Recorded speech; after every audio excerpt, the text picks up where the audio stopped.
Dames en heren, welkom. Vanuit het gemeentehuis in Venray presenteren wij u vanavond de uitslag van de gemeenteraadsverkiezing 2022. Mijn naam is Rob van Lieshout. En mijn naam is Stan Verhaag. Ja, Stan, wat gaan wij vanavond hier in het gemeentehuis doen? Wij gaan de komende uren langzamerhand de voorlopige uitslag bekendmaken van die gemeenteraadsverkiezingen. Want de komende uren druppelen de uitslagen binnen. Ik loop zelf zo meteen naar het atelier, dat is een ruimte hier verderop in het gemeentehuis. En ik zal gesprekken voeren met de lijsttrekkers, met de burgemeester, met een aantal kandidaat-raadsleden. Dat zijn degenen op wie u vandaag en gisteren en eergisteren hebt kunnen stemmen. En Rob zelf, wat ga jij doen?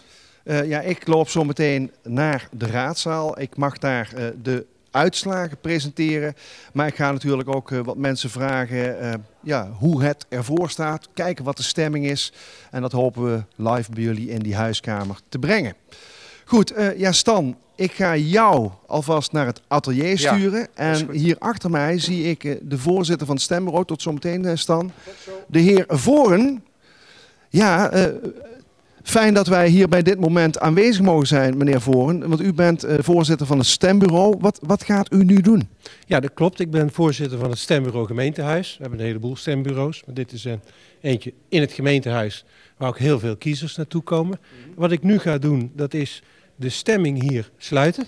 Dus ik ga letterlijk deze bus waar alle uitgebrachte stemmen in zitten, die ga ik dicht doen. Ja. Dan kan die ook niet meer open, totdat we hem op de plek hebben neergezet waar die opengemaakt wordt.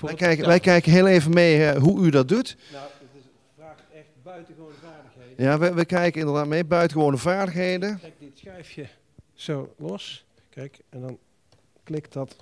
Als dat natuurlijk een beetje... Als het goed is, klikt het dan dicht, hè? Ja, kijk, het zit nu dicht.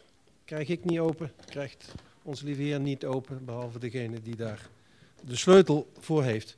Dus bij deze, het is nu een paar minuten na 9 uur, is dit stembureau gesloten. Ja. En dan gaan wij over tot het belangrijke deel, waar iedereen straks in jullie uitzending op zit te wachten. Want deze bus, waar gaat die precies naartoe? Die gaat hier naar de kelder van het gemeentehuis, het souterrain noemen wij dat heel deftig. En daar richten we dan een hele telstraat in. Want dat vraagt, dat weten kijkers die 4 jaar geleden getuigen geweest zijn van de uitslag, die weten wel dat dat tellen, dat heel goed moet gebeuren. En het liefst in 1 keer goed. Dat hopen wij vanavond ook. En we hopen ook rond middernacht, in ieder geval voor 1 uur vannacht, alles binnen te hebben. Zodat ook de mensen van Pelemaas morgen ook alle uitslagen in die Pelemaas gedrukt hebben. Op lijstniveau gaat dat zeker lukken vandaag. Dat gaat lukken, dank u wel. Wat doet een voorzitter van zo'n stembureau de hele dag door? Wat is uw taak? Nou, dat is een goede vraag. De voorzitter die houdt eigenlijk toezicht op het hele reilen en zeilen in het stembureau. En dat zijn eigenlijk een paar dingen. Het zorgen dat het ordentelijk verloopt, volgens de afgesproken orde. Ja. Dus spullen moeten aanwezig zijn, het moet op tijd lopen. Er zijn mensen bij nodig, stembureauleden, die moeten ook af en toe pauze krijgen. Dus de voorzitter maakt een schema.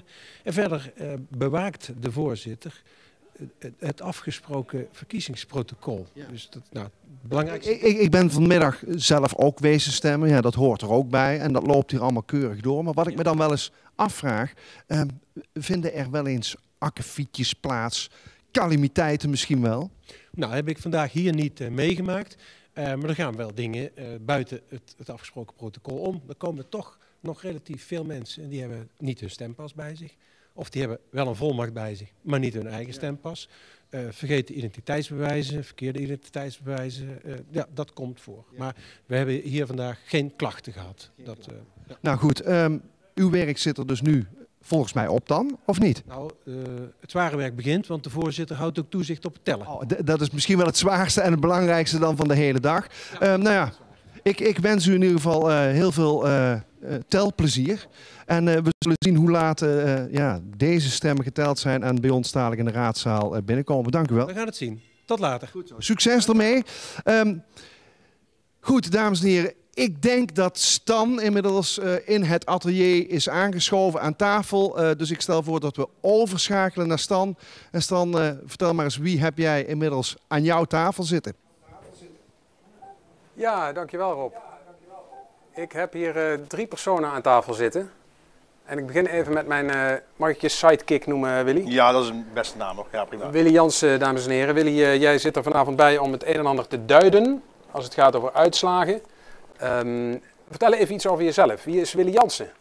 Nou, mensen kunnen mij kennen omdat ik al een jaar of 40 bijna rondzwerf als DJ door het Venraaise. Daarbij heb ik een lange carrière achter de rug in diverse supermarkten in Venray. Dus daar kunnen mensen mij waarschijnlijk wel van kennen, ja.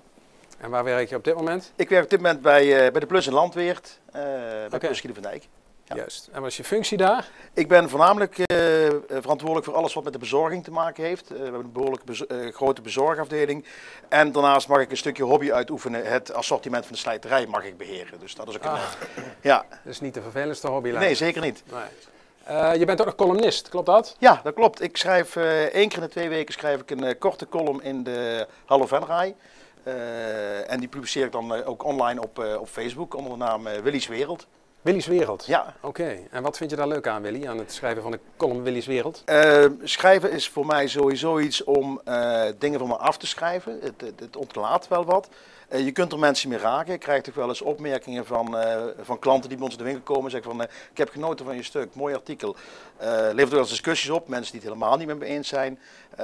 Dat is ook niet erg natuurlijk. Ja, het is leuk om daarmee bezig te zijn. Ja. Zullen we afspreken dat jij gewoon inbreekt als je denkt, ik heb iets op te merken wat van belang is? Ja, doen we zeker. Ja, doen we. We beginnen vanavond, dames en heren, met 2 lijsttrekkers. Ze komen alle 8 voorbij, want we hebben er 8 hier in Venray. We beginnen met Martin Leenders, rechts van mij, voor de kijker links. En André van Maarschalkerwaard, respectievelijk van Samenwerking Venray en van een voor Venray nieuwe partij. André, zeg ik dat goed? GroenLinks? Ja, GroenLinks doet voor het eerst mee. Ja, jullie hebben voor het eerst meegedaan, hè? Want de stembussen zijn gesloten. Ja, daar heb je dan wel gelijk in. Hoe kwamen jullie op het idee om mee te doen? Ja, hoe kwamen we op het idee? Wij hadden toch wel het gevoel dat er toch iets ontbrak hier in Venray om te zorgen voor een groen en sociaal Venray. En dat geluid dat zagen we bij andere partijen onvoldoende terug. Dus toen hebben we toch een aantal mensen de koppen bij elkaar gestoken om te kijken of dat er voldoende draagvlak was. Ja. En dat bleek zo te zijn. Dus we hebben het voor elkaar gekregen om een lijst samen te stellen en mee te doen. En had jij zelf ook al politieke ervaring elders of is het voor jou ook allemaal nieuw? Ik had wel een beetje politieke ervaring. Ik ben, in 2015 ben ik de politiek ingerold en heb ik eventjes bij D66 gezeten. En van D66 wou ik de overstap maken naar GroenLinks. Maar GroenLinks was niet vertegenwoordigd in Venray, dus dan kwam je automatisch bij PP2 terecht. En ja. PP2 is samengegaan met Inventief en is nu nog steeds Venray lokaal. En daar heb ik dus ook even gebivakkeerd. Oké, maar nu zit je op een plek voor de komende jaren, ja, denk ik dan. Mijn of ga je idealen... nog vaker nee. Dat is niet mijn bedoeling. Want mijn idealen die zijn door de jaren heen hetzelfde gebleven. Het is alleen maar soms een beetje de vraag van vind je die idealen voldoende terug bij een partij? En soms is dat helaas niet het geval. En dan moet je een andere keuze maken. Ja. En het werkt zo dat als jullie voldoende stemmen krijgen voor een zetel in de gemeenteraad bijvoorbeeld, dan ga jij die innemen, dat is het idee? Ja, dat is het idee. Behalve als ik geen stemmen krijg en iemand anders wel voldoende stemmen krijgt. Voorkeurstemmen heet dat dan geloof ik, ja. Dus waar hoop je op vanavond? Hoeveel zetels? Ik hoop op 3 zetels. 3 zetels? Dat is heel ambitieus, maar we gaan het zien. Iets opgevangen, ik weet niet of je dat met het publiek wil delen, hoe je die 3 zetels zou gaan vieren. Oké, ja. Dat nieuws dat gaat snel, gaat wel snel, ja. Ja, ik zei toen straks dat als we 3 zetels halen, dan klim ik in de lamp in de raadzaal. Maar ik weet niet of er al een ladder klaargezet is, maar... het zou hele leuke televisie op kunnen leveren, maar we zullen het gaan zien. Misschien dat ik wel in staat ben om iets geks te doen als we inderdaad 3 zetels halen. Nou ja, daar houden we je aan. Ja. 3 zetels, dat is waar jullie mee begonnen zijn, Martin Leenders. Klopt dat, deze raadsperiode? Dat klopt, wij zijn met 3 zetels begonnen na de verkiezingen. Ja. We hebben er gaandeweg de rit een 4e bij gekregen, die was van Erik Eirene. Die overstapte naar onze partij. Ja. En je bent met 4 geëindigd dus? Ik ben met 4 geëindigd. Als je mij een vraag gaat stellen, waar ben je tevreden mee? Dan zeg ik ben tevreden met 3. Oh echt? Ja hoor. Eentje minder vind je geen ramp? De zetel van Erik Eirene was natuurlijk een bonuszetel. En die 3 hadden we gewoon op eigen kracht verdiend. Dus ik zeg, als je hebt of houdt wat je hebt, dan heb je het goed gedaan. Ja. Hoeveelste gemeenteraadsverkiezingen waren dit voor jou? We hebben even tellen, de zevende. De zevende? De zevende. Ik heb in 1998 voor het eerst meegedaan. Ja. Toen ben ik geen raadslid geworden. En vervolgens sinds 2002 wel. Ja. Dus het waren de zevende verkiezingen. Op welke manier sprongen deze gemeenteraadsverkiezingen 2020 eruit? Wat was er anders? Was er iets anders of was het weer business as usual? Het was grotendeels toch wel business as usual met debatten en een campagne die iedereen voerde. Het bijzonder was misschien dat we in deze campagne wat nader tot elkaar gekomen zijn. Nou, op voorhand zei ik van, nou, GroenLinks is misschien wel een partij die heel ver van samenwerking van André afstaat. Dan trek je in een campagneperiode met André op en dan zie je toch van, hé, nee, wacht, daar valt er ook wel zaken mee te doen. Ja. Waar bijvoorbeeld? Nou, ik denk zelfs op het gebied van het buitengebied en van de agrarische economie. Ik denk dat we elkaar daar op enig moment wel kunnen vinden. André, hoe denk jij daarover?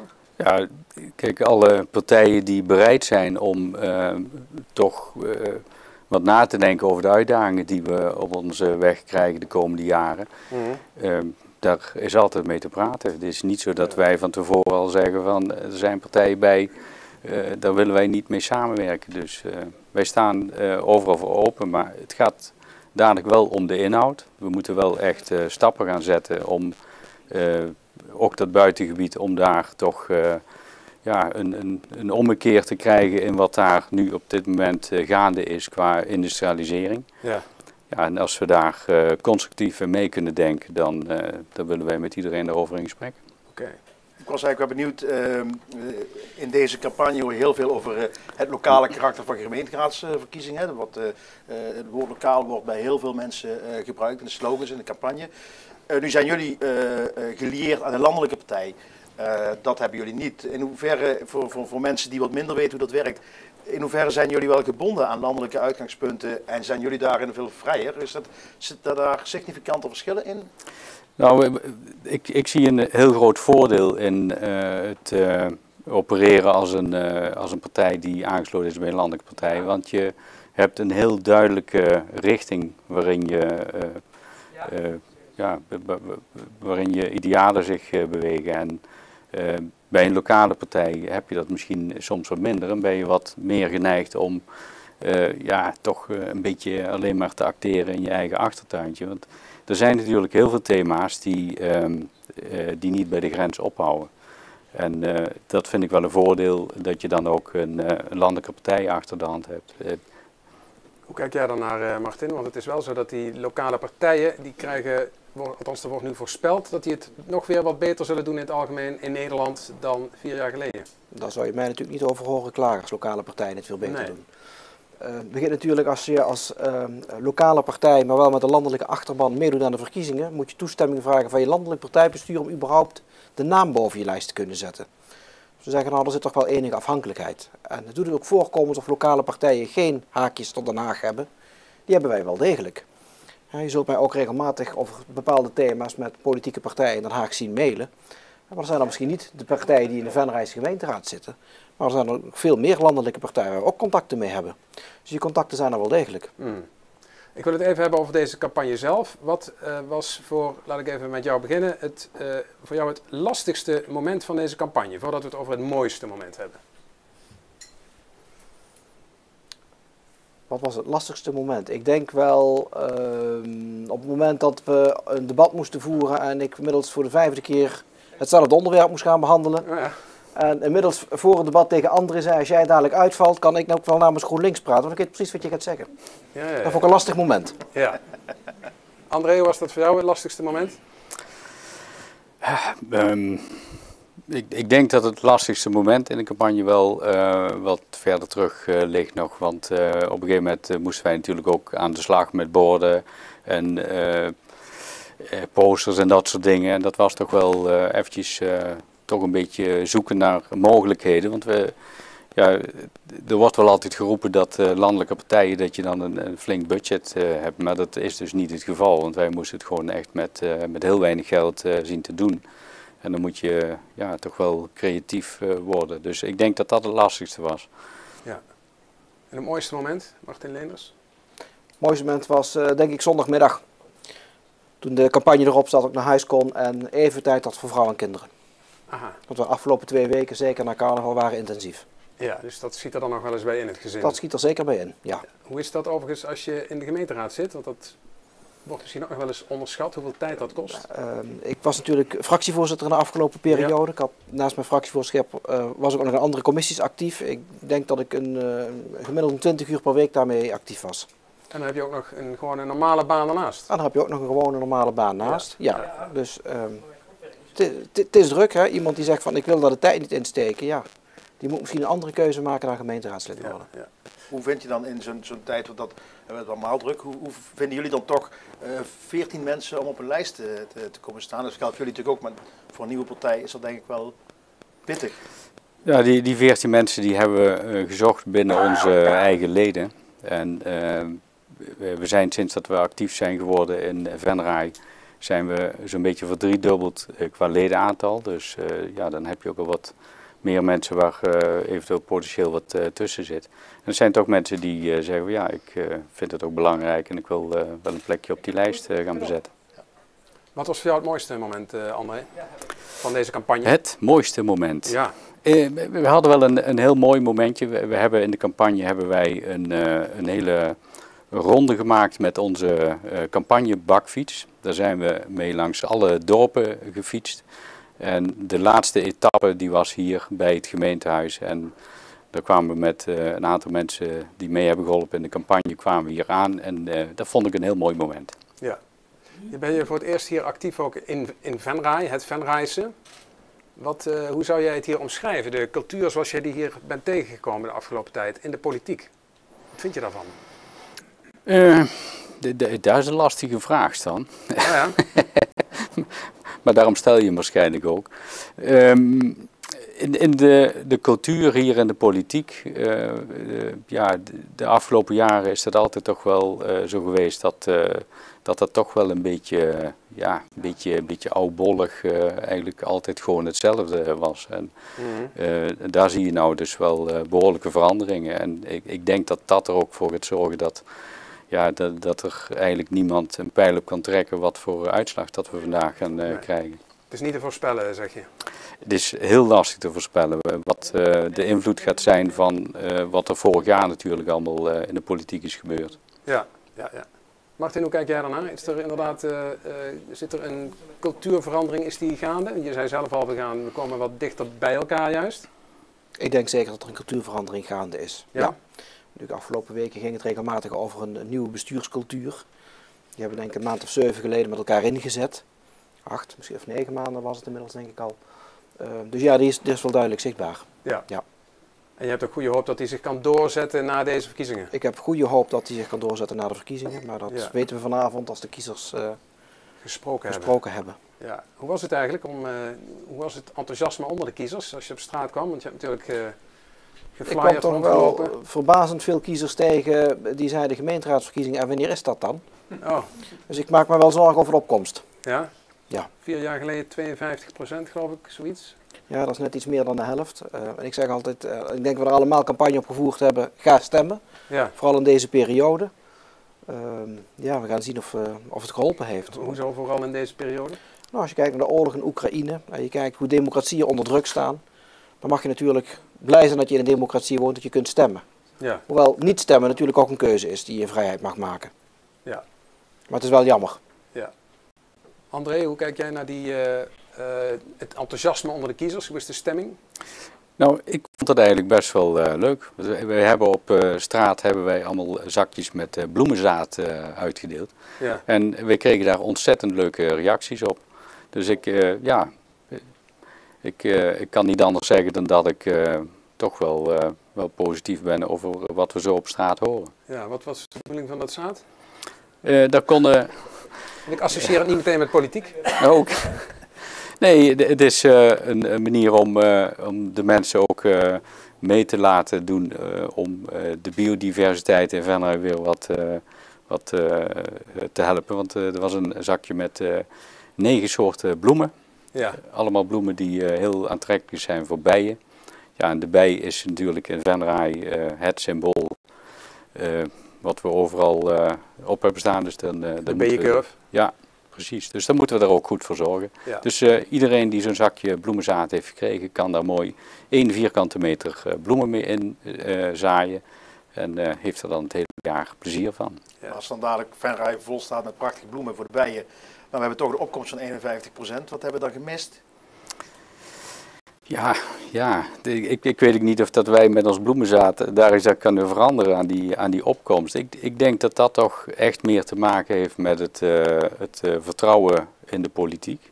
En vooral ook de schade die het vertrouwen op heeft gelopen, met name afgelopen jaar. Dus ik hoop dat het juist ervoor gaat zorgen dat mensen nou denken van hé, er gebeurt van alles, ik moet toch echt gaan stemmen. Maar ik weet niet of misschien hier binnen de gemeente ook nog eens de koppen bij elkaar kunnen steken om te kijken hoe dat je toch nog meer mensen naar de stembus kunt krijgen. Bijvoorbeeld dat mobiele stembus ook nog eens een keer langs het station laten rijden of zo. Want we hebben ook bij het station gestaan en je ziet dat daar ontzettend veel mensen langskomen die je daar misschien ook mee kunt helpen. Ja. Marten Leenders, heb jij nog ideeën over hoe de opkomst wellicht verhoogd zou kunnen worden? Als ik ze had gehad, dan hadden ze denk ik met elkaar gedeeld. Ik denk dat iedereen aan het zoeken is geweest hoe we dat kunnen doen. Ja. We hebben natuurlijk ook, volgens mij heeft de burgemeester een actie gehad, alle 18-jarigen heeft ze aangeschreven van ga stemmen. Ja, ik weet ook niet wat we nog kunnen doen aan een opkomstbevordering. Misschien dat we als politiek wat meer met elkaar moeten laten zien dat we kunnen samenwerken met elkaar. Juist, ja. In plaats van rollenbollend over straat, dat je dan wat vertrouwen in de politiek kunt herstellen, waardoor mensen weer geneigd zijn om te gaan stemmen. Juist. Nou, dat is dan een mooie opgave voor de komende 4 jaar. Zeker. Dankjewel Martin Leenders, dankjewel André van Maarschalkerwaard. Wij gaan weer schakelen, heb ik begrepen. Ja, komt hij aan.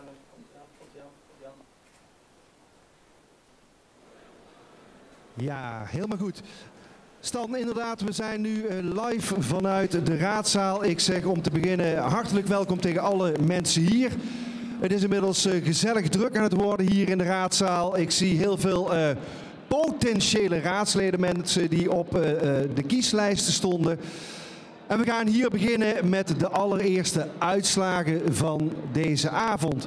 In aanloop naar de verkiezingen mochten de mensen ook, behalve vandaag, op maandag en dinsdag al hun stem uitbrengen bij een 4-tal stembureaus hier in Venray. En we gaan kijken naar de eerste uitslagen van het vroegstembureau hier in het gemeentehuis.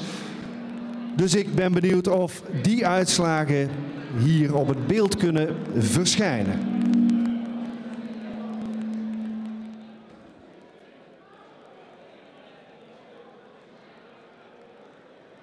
Eens even kijken. We zien hier stembureau 1 Leen, maandag 14 maart het vroegstembureau hier in het gemeentehuis. En eens even kijken wat we dan zien. Ik zie dat er heel snel al geklikt wordt, maar ik zie dat op maandag 79 stemmen naar het CDA gingen, 120 naar Venray lokaal, 37 stemmen voor de SP, 80 stemmen voor D66, 61 voor Samenwerking Venray. De VVD kreeg hier op maandag 93 stemmen, 40 stemmen voor de PvdA en 34 stemmen voor GroenLinks.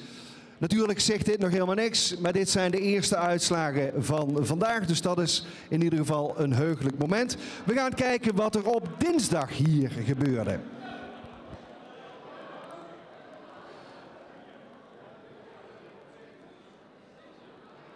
Dus we gaan nu kijken naar de uitslagen van gisteren die hier bij het vroegstembureau gemeente Venray zijn binnengekomen hier aan de Raadhuisstraat. 106 stemmen voor het CDA, 156 voor Venray lokaal. De SP kreeg er 40, D66 109, Samenwerking Venray 75, de VVD 143, de PvdA 46 en GroenLinks 38. Ja, en deze stemmen, dames en heren, die kunnen we natuurlijk niet gaan vergelijken met 4 jaar geleden. Want 4 jaar geleden kon je niet op maandag en dinsdag stemmen. Maar ik ben wel benieuwd of er in de studio bij Stan en Willy al een eerste reactie is. Dus Stan, terug naar jou.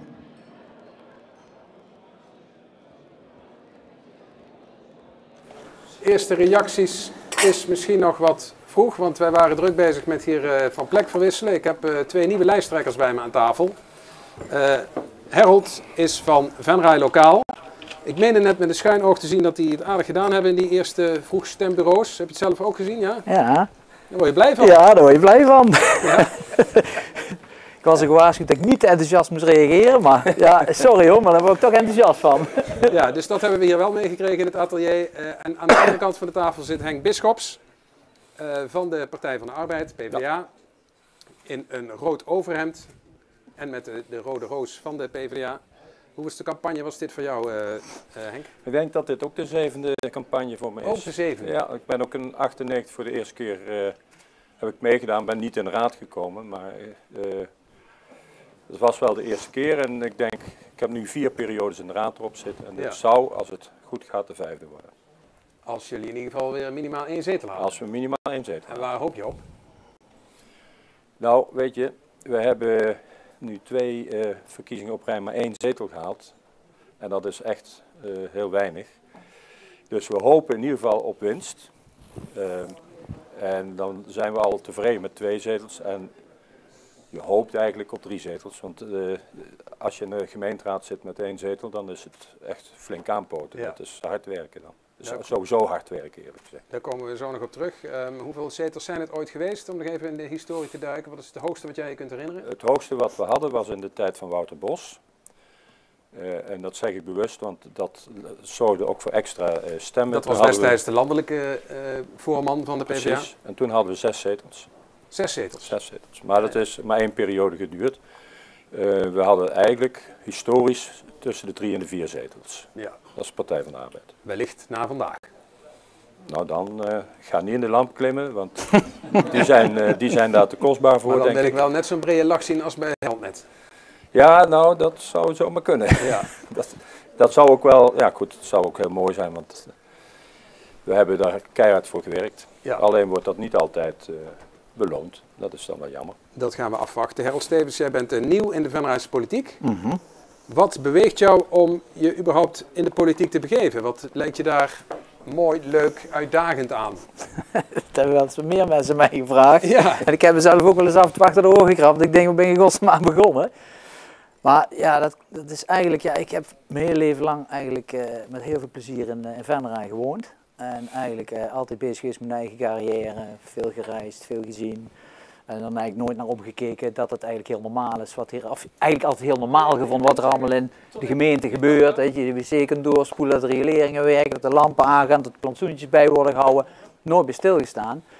En toen ik voor mijn eigen begon, samen met mijn vrouw een eigen bedrijf, dus ik stopte met die hele hectische baan, toen ben ik samen met mijn vrouw eigen bedrijf gestart. Toen dacht ik van, ik wil wat terug doen voor Venray, waar ik met heel veel plezier altijd ben opgegroeid. Want ik heb ook nooit vrijwilligerswerk of zo, of dat soort dingen gedaan. Dus ik wil iets terug doen. En toen ben ik bij Jongerencentrum B, via bij Jongerencentrum B terechtgekomen, waar ze op zoek waren naar een bestuur op afstand. En ik denk, nou, ga daar eens babbelen. En ik ging mijn jas ophangen. En toen liep ik Tino Zandberg tegen lijf. En die kende ik van vroeger, een collega van ons pap geweest. Die heb hier al bij 40 jaar bij de gemeente gewerkt. En ik vertelde het verhaal en hij zegt tegen mij van, god, dat je iets wil terugdoen. Waarom kom je niet eens bij ons kijken, bij de politiek? Ja, want hij was de fractievoorzitter van Venray Lokaal. Ja. En dan zijn we samen koffie gaan drinken. En toen heeft hij mij uitgenodigd om eens te komen luisteren. En ik ben toen een paar keer daar geweest en op dat moment gebeurde dat met Carla Brugman. Dat Carla Brugman dus naar de provincie ging. Ja. En dat was best wel een heftig iets voor de club. Dat gebeurde donderdag en zaterdag zat iedereen bij elkaar. En ik zat daar in die club en wat daar toen gebeurde, dat raakte mij. Dat was zo'n bijzondere sfeer en er was zo'n warmte en steun voor elkaar. En er was mogelijkheden voor emoties. En ja, daar ben ik wel van. Ik vind dat, ik ben van meer hart en minder hoofd. En ik voel me op een plek en toen ben ik gebleven. En ik ben er zo eigenlijk ingerold. Ja. En, nou toch begon je antwoord met de woorden, ik vraag me ook, krap me nog wel eens achter de oren. Ja. Hoezo? Nou, de hoeveelheid. Dat is toch wel, wel veel werk. Ja. Als je die dossiers ziet, wat er allemaal voorbij komt. Ja. De hoeveelheid tijd die erin gaat zitten is toch wel significant. En heb je het onderschat, dat hoeveelheid tijd? Ja. En dan zit je nog niet eens in de gemeenteraad? Nee, maar ik heb flink aan de hand van Tino meegelopen. Dus ik heb eigenlijk zo'n beetje wel dezelfde hoeveelheid tijd ondertussen erin gezet als dat Tino eigenlijk aan het doen was. En misschien dat Tino extra veel werk erin wegzet. Maar het is toch veel werk, ja. Ja, dat sluit eigenlijk aan met wat jij zei, Henk. Ja. Terwijl jij barst van de ervaring.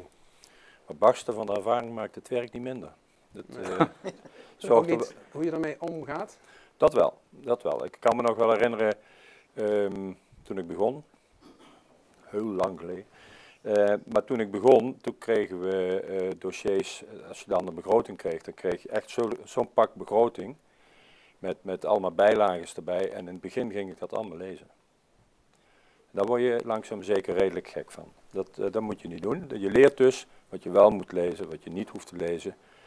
Wat alleen maar naslagwerk is voor als je het nodig hebt. Dus je hebt eigenlijk ook een goede ploeg nodig die je daarin begeleidt en die je dat leert eigenlijk. En dat is natuurlijk uiteindelijk wel gelukt. Maar het is enorm veel. Het is echt enorm veel. En het is ook echt, als je het vergelijkt met 20 jaar geleden zeg maar even. Dan zijn er veel meer informatieavonden, er zijn raadsavonden, er zijn werkgroepen bijgekomen. Dat is allemaal naast de gemeenteraad en naast het commissiewerk. Toen ik begon, dan had je commissiewerk en dan had je een raadsvergadering. 1 keer in de 4 weken was dat toen nog. En dan had je wel eens een keer een raadsavond. Nou, nu heb je een weekvullend programma. En er wordt ook niet geschroomd om de weekenden voor je in te vullen. Waar haal ik nu als raadslid die expertise vandaan? Want ik kan me voorstellen, je hebt een maatschappelijke carrière, je hebt ooit een keer met een beroep begonnen of met een bedrijf. En in één keer krijg je te maken met begrotingscijfers, met stadsplannen, met ontwikkelingstoestanden. Waar haal je die expertise dan vandaan? Nou, die haal je dus ook wel bij de ambtenaren, bij de raadsavonden. Dat is ook wel de reden waarom dat ik er bijna altijd naartoe ga als ik maar enigszins kan. Want het betekent als ik naar een raadsavond ga over een bepaald onderwerp of ik ga naar een voorlichting over de begroting, dat gebeurt ook steeds meer. Dat scheelt enorm in het leeswerk. Ik ben wel iemand die liever een groep erover heeft en vragen stelt. En wat bedoel je daar dan precies mee, dan dat ik alle stukken lees. Dus het is ook wel bedoeld om je daarin in te werken op die manier. En dat gebeurt ook wel heel goed. Ik geef daar ook wel een compliment voor het ambtelijk apparaat wat mij betreft. Want die doen hun uiterste best om in ieder geval de raadsleden zo goed mogelijk in positie te brengen. En dat doet de Griffie ook in Venray. Harold, wat was voor jou het lastigste moment van deze campagne? De debatten. Oh ja? Ja. Vooral de eerste, ja, ik keek heel erg tegen die mannen op, zal ik maar zeggen, die met die jarenlange ervaring, denk ja, wie ben ik nou? Die mannen en die vrouw bedoel je? En die mannen en die vrouw. En ik kom net kijken, weet je, dan denk je, ja, god, en ken ik het wel, en dan snap ik het allemaal wel. En ja, weet je, dus ik legde de lat vrij hoog voor mezelf, dus dat merkte ik wel. Maar het is ook... je was ook bloednerveus dan waarschijnlijk voor je allereerste debat? Ja, nou ja, ook zeker omdat het meteen uitgezonden werd. Hè. Ik heb het over de donderdag. Op de woensdagmorgen hadden we een debat bij Agribusiness, dat was dan net even wat anders. Maar ja, zo'n eerste debat zo voor de televisie met zo'n mensen op die tribune, ik vond het nogal wat hoor. Ik was echt wel nerveus. En dat voel je, dat is niet fijn. En de tweede keer het radiodebat vond ik heel fijn, was heel prettig. Het was echt goede sfeer ook, voelde heel fijn. Ja. En zondag dan met jouw goede leiding. Nee, maar dat was echt wel... Ik merk wel dat ik daar ook wel in groei, maar ja, zo'n eerste keer, ik vond het vreselijk. Ik vond het zo spannend. Ja, dat is de eerste keer, hè? Ja, dat is echt... Henk, wat was voor jou het lastigste moment deze campagne? Dat is heel duidelijk. Het moment dat ik corona kreeg. 2 weken geleden, midden in de campagne en ik mocht niks meer doen. Ik kon niet naar debatten, ik kon niet flyeren, ik kon niet... noem maar op, het kon allemaal niet. Dus ik heb een week echt helemaal stilgelegen en moest alles aan de rest van het team overlaten. En ik heb echt heel erg geluk dat ik een geweldig team had. Onder andere Ellie van Dijk, denk ik dan. Ellie, zeker. Die zit hier zo meteen ook nog aan tafel. Ja, Ellie van Dijk, maar ook onze campagneleider Ed Stevens en alle andere mensen uit het campagneteam, die hebben zich echt uit de naad gewerkt. En ik kon dus een week lang niks doen. Dat is echt heel vervelend, dat is echt heel lastig. Oké, mooiste moment? Gaat vanavond komen. Dat vind ik een origineel antwoord, maar ik zoek toch nog even naar het mooiste moment van de campagne. Nou, eigenlijk zijn de momenten dat je daar, net als afgelopen zaterdag, met een man of 15 staat op de markt, een goede sfeer hebt met elkaar. Want Dan ben je kiezers aan het aanspreken. Ben kiezers aan het aanspreken en dan heb je goede gesprekken. En dan heb je ook wel eens gesprekken waar mensen zeggen, ik hoef niks, want jullie zijn niet te vertrouwen. Dat gebeurt ook, ja. Maar de sfeer onderling en ook onder de partijen. Want als je zo rondloopt, dan zie je dat we bij elkaar op bezoek gaan, even een praatje maken. Hoe gaat het bij jullie, hoe is het bij ons? Ja. En je ziet eigenlijk iedereen wel bij elkaar even langslopen. Ja. En dat tekent wel de sfeer in Venray, denk ik. Oké. Mooiste moment, Harold, tot slot? Nou ja, de appjes die nu allemaal binnenkomen van de verschillende mensen die je niet kent, of tenminste wel kent, maar waar je geen appjes van verwacht. Het appverkeer op de veteranen-app, heerlijk. Ja. Iedereen die daar van alles roept en dan zegt van nee, maar dan krijgen we nog wel een jeu de boelbaan straks als we... Dus dat soort leuke veteranen dingen. Zijn de voetballers waar jij... Dat zijn de voetballers, ja, waar ik mee samen heb gespeeld. Ja. Dus dat is heerlijk om dat voorbij te zien, komen die humor. En dan groeit dat zelfvertrouwen en dan denk je, nou, dat gaat helemaal goed komen. Ja, dan hoor je van anderen dat die ook allemaal appjes krijgen. En zo. Dat is dan weer jammer, hè? Maar ja, je bent niet de enige. Nee. Wij gaan terug naar de raadzaal, naar Rob van Lieshout.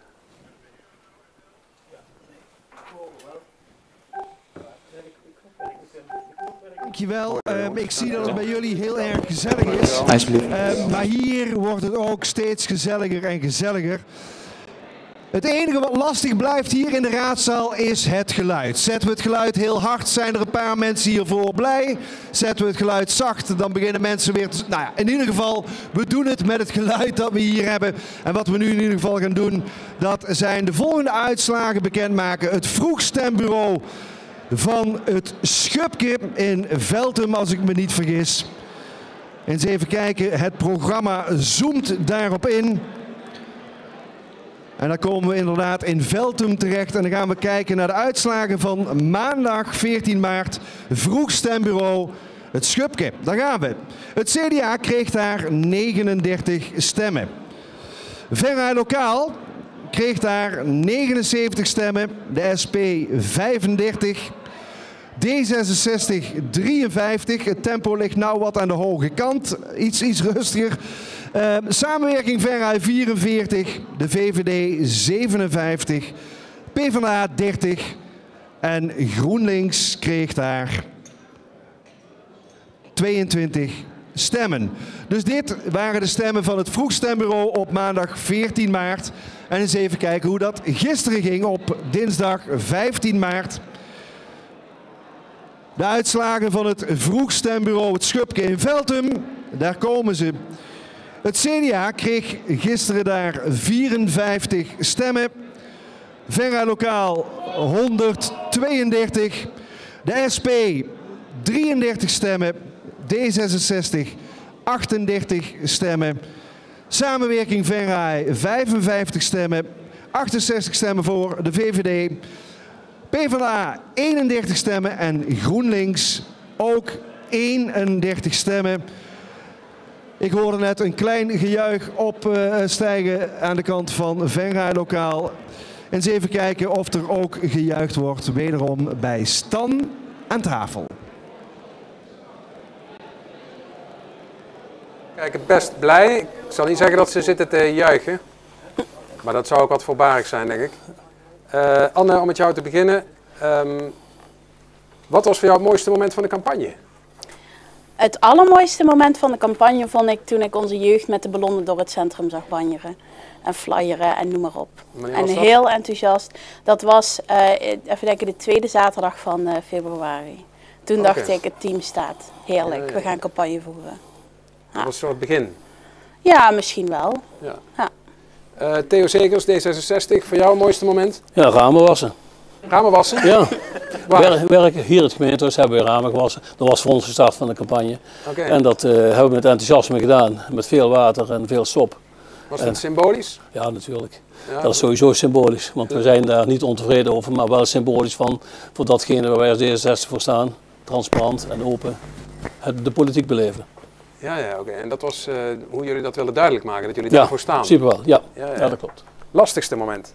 Lastigste moment was in feite toen onze campagneleider met hernia plat kwam te liggen, vorige week. Aha. Dat was wel even vervelend. Onze Felix die raakt uit de koers, zal ik maar zeggen. Felix is dit? Felix Rippen. Ja. En toen moesten we alle mensen dus alle dingen oppakken. En dat ging uiteraard vanzelfsprekend heel goed, maar dat is wel even schakelen. Dus dat was wel even lastig. Okay. Ook niet onoverkomelijk lastig, maar wel even lastig. Ja. Anne, voor jullie CDA, of voor jou, het lastigste moment? Ik zit even na te denken. Ik vond het... Wat ik persoonlijk wel aanging, vond ik bijvoorbeeld dat bij kandidaten van ons zeilen uit de frames werden gejat. En dat mensen dat dan persoonlijk opnemen. Dat vind ik dan wel heel naar. Wat bedoel je met persoonlijk opnemen? Dat een zeil eruit is gehaald of is beklad of noem maar op. Ja. En je bedoelt mensen die daar op staan afgebeeld? Ja, zeker. Ja. En dat vind ik dan sneu. Ja. Dan denk ik dat hoeft niet. En hoe was dat voor jezelf? Of gebeurde dat niet met die van jou? Nee, gelukkig niet. Gelukkig niet. Nee, maar kijk, als lijsttrekker vind ik het wel heel belangrijk dat het team zich ook goed voelt. En ook bij de verkiezingen en ook bij de hele campagne. Ja. En dat soort dingen als dat je spullen beklad worden. Terwijl je daar best wel, ik bedoel, het kost ook een paar centjes om zoiets op te hangen.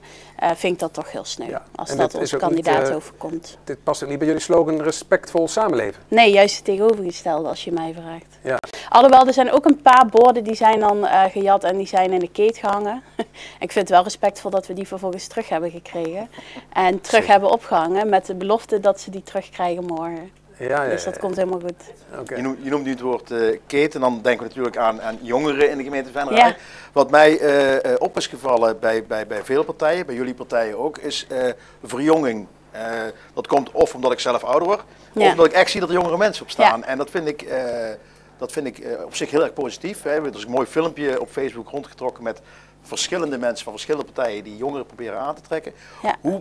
Hoe krijgen jullie die jonge mensen? Hoe vind je die? Waar haal je die vandaan, Theo? Nou, door het inderdaad contact te leggen in de periode dat we inderdaad actief zijn. Dus in die 4 jaar bouw je in feite die contacten op.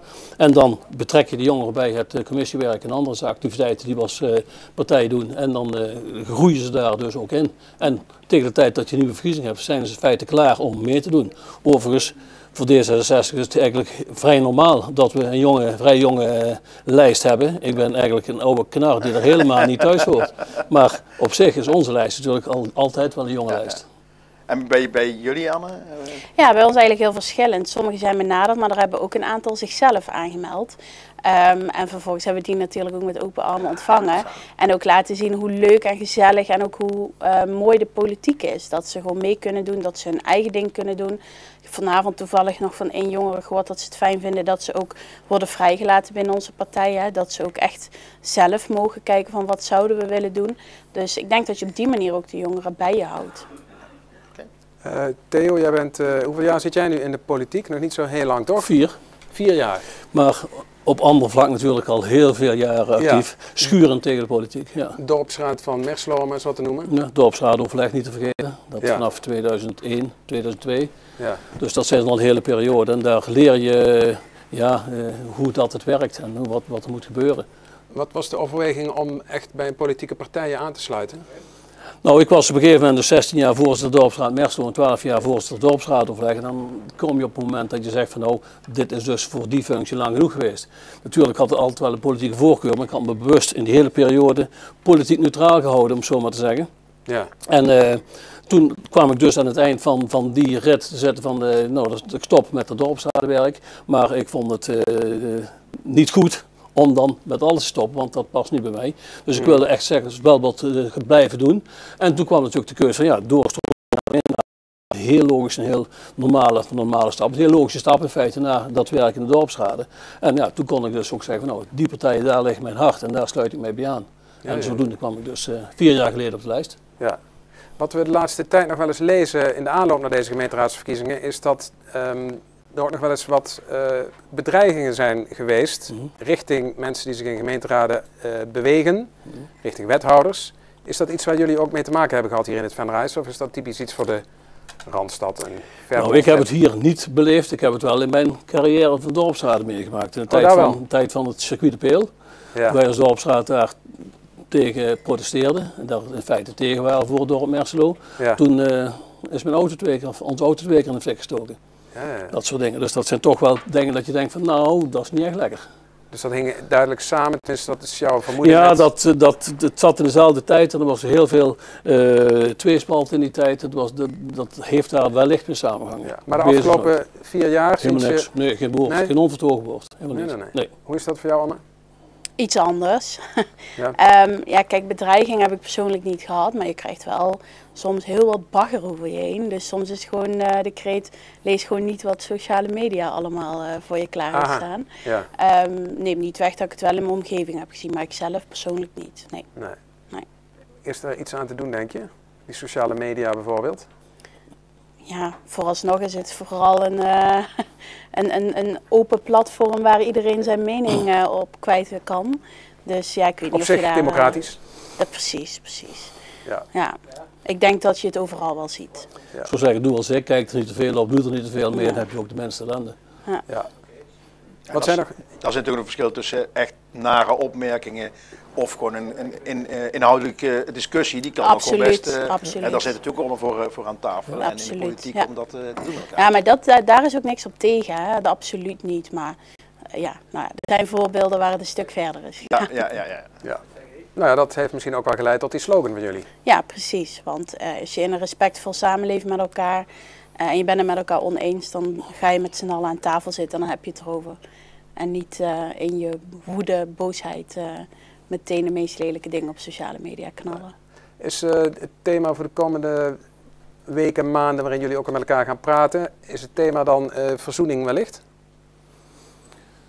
Ja, verzoening. Ik vind dat een vreemd woord, want wat is er te verzoenen? We hebben, denk ik, als partijen met elkaar geen ruzie gemaakt. Er is alleen wat gebeurd waardoor stappen gezet zijn. En die gewoon op basis van de gegevens, van de feiten die er toen lagen, zijn die stappen gezet. Ja. En dat heeft niet geleid tot... het kreeg in eerste instantie geeft het even ongenoegen, maar na korte tijd gingen we gewoon weer allemaal met elkaar om. En dat denk ik dat dat ook zo doorgezet moet worden. Ja. Dus verzoening vind ik een te groot woord. Hoeveel stemmen wil je halen vanavond, Theo? Althans. Stemmen? Ja, nou ja, hoeveel zetels uiteindelijk? Nou, laat ik zo zeggen, wij zijn tevreden als wij kunnen consolideren, dus bij de 3 blijven. En ik zou heel blij zijn als we er eentje bij kunnen pakken. Juist. Anne, jullie staan op 9. Ja. En na vanavond, wat hoop je? Wat denk je? Geen idee. We gaan het zien. Je gaat je op de vlakte houden? Ja. Ik kan er echt, anders dan andere keren, kan ik er dit keer echt geen pijl op trekken. Nee. Nou, dan zijn we allemaal benieuwd. We gaan het afwachten. Dank jullie wel. Dankjewel. Ja. Wij gaan weer terug naar Rob van Lieshout. Ja, dankjewel Stan. Wij gaan kijken naar de volgende uitslagen, wederom van het Vroegstembureau. We gaan nu naar Landweert, naar het Stekske. Dus de uitslag van maandag. Eens even kijken wat er toen in Landweert gebeurde. Daar gaan we. Het CDA kreeg maandag 41 stemmen in Landweert. Veruit lokaal 96 stemmen.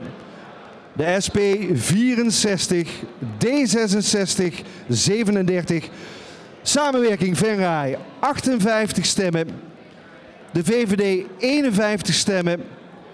PvdA 32 stemmen en GroenLinks 13 stemmen.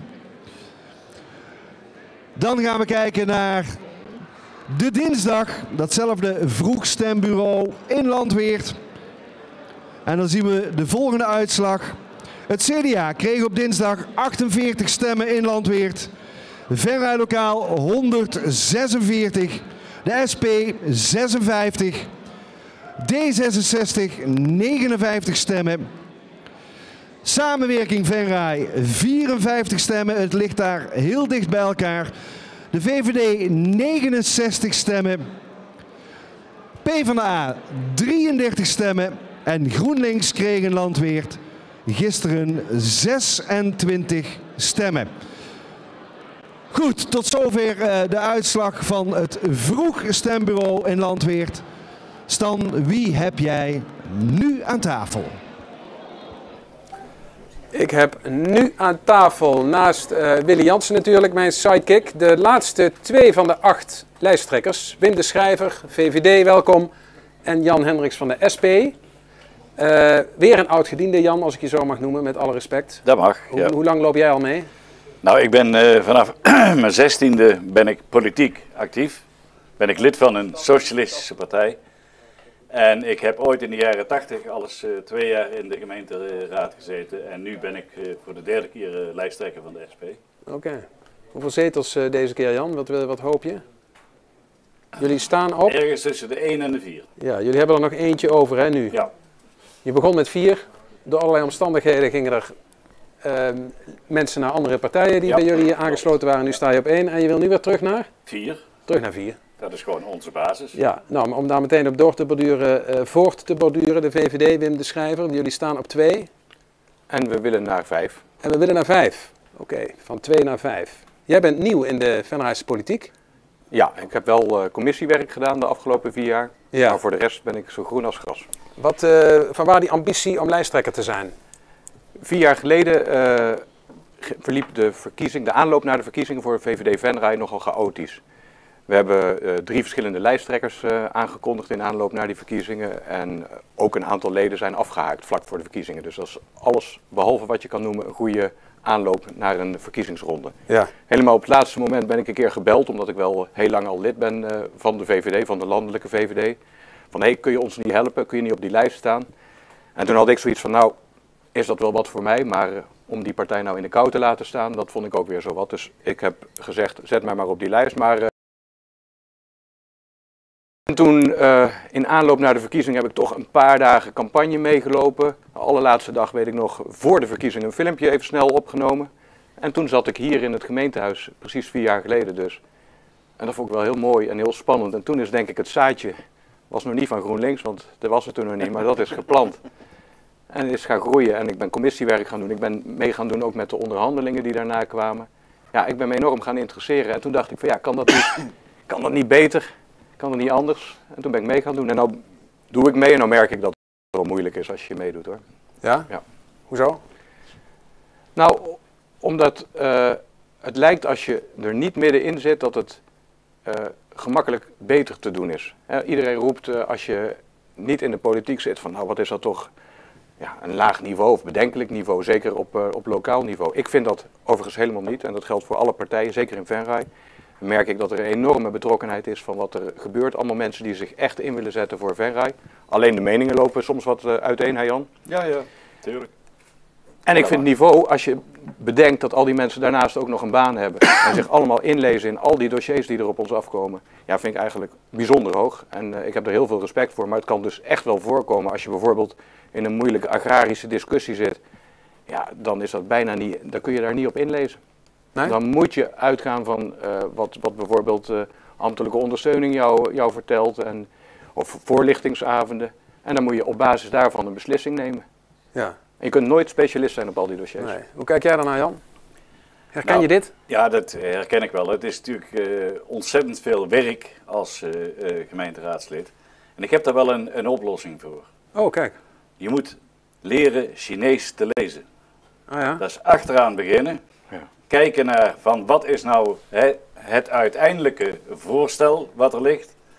En ben je het daarmee eens, dan hoef je niet meer zoveel te lezen. Ben je het er niet mee eens, dan ga je je verdiepen in de onderliggende stukken. Ja. Dus dat is ook voor de nieuwkomers misschien in de raad zo van een wijze les. Je kunt gewoon niet alles bijhouden. Nee, dat is ook wat Henk Bisschops hier 10 minuten geleden ook zei. Ja. Dus je moet weten wat te lezen. Ja, hoe je het moet lezen, wat te lezen. En wat ik eigenlijk veel belangrijker vind, is het contact met de burgers houden.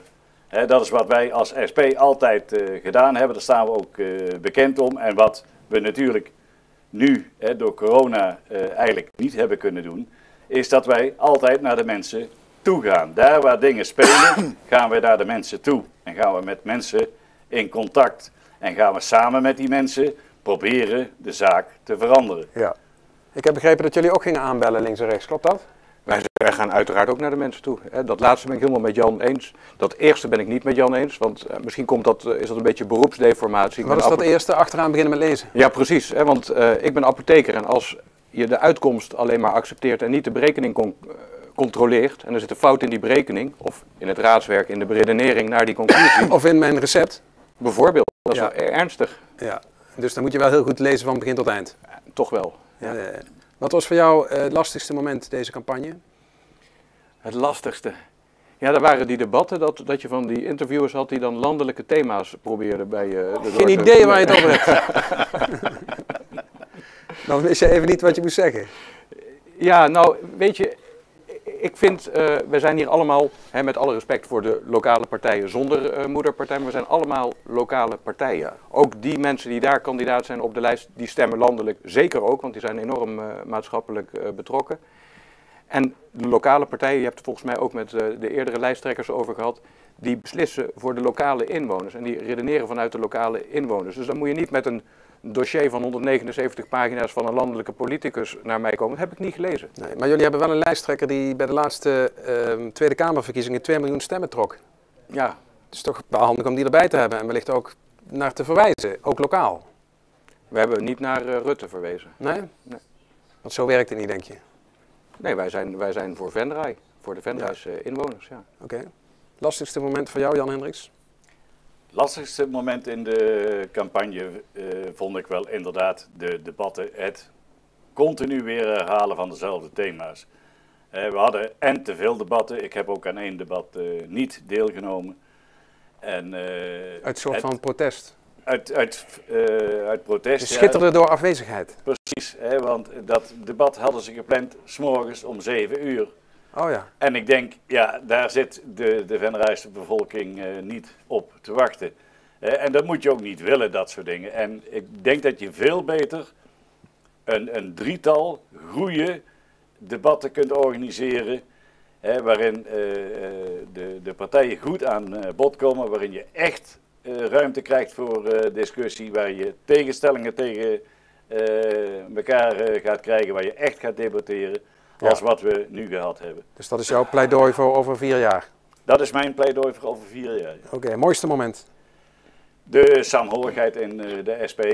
Oh ja? Samen de straat op, wat wij altijd doen. En zoals mensen ook wel van ons gewend zijn, wij gaan buiten de laatste zaterdag, wij gaan niet in het dorp staan, wij gaan naar de mensen toe in de wijken. En daar gaan we de mensen aanspreken. En dat vind ik zelf het allerfijnste van de hele campagne, is gewoon gesprekken met mensen. Ja. En hoe waren die deze keer? Was er divers. verschil met andere keren? Ja, ik heb toch het idee dat mensen inderdaad wat vervreemd zijn van de politiek. Heel vaak toch ook een reactie van, daar wil ik niks mee te maken hebben. En dan ook letterlijk niks, van we willen geen flyer aannemen of we willen ook niet praten over het feit, want ik spreek de mensen daar wel op aan, van waarom wil je dat dan niks mee te maken hebben, want dat vind ik veel belangrijker. Ja. En dat vond ik deze keer toch wel wat meer als andere keren. Ja. Ja. Dat is een zorgelijke trend, zou je kunnen zeggen. Ik vind dat een zeer zorgelijke trend. Maar natuurlijk ook, landelijk is die trend wel zo dat er veel minder vertrouwen is in de politiek, maar ja. Wij krijgen het hier plaatselijk toch ook niet echt voor elkaar om daar wat meer vertrouwen in te krijgen. Nou ja, er komen nu weer een nieuwe ronde, nieuwe kansen. Nieuwe ronde, nieuwe kansen, ja. Wim de Schrijver, mooiste moment, deze campagne? Ja, misschien saai, maar dat is inderdaad de aanloop geweest. We zijn 2 jaar geleden begonnen met een kernteam om deze campagne voor te bereiden.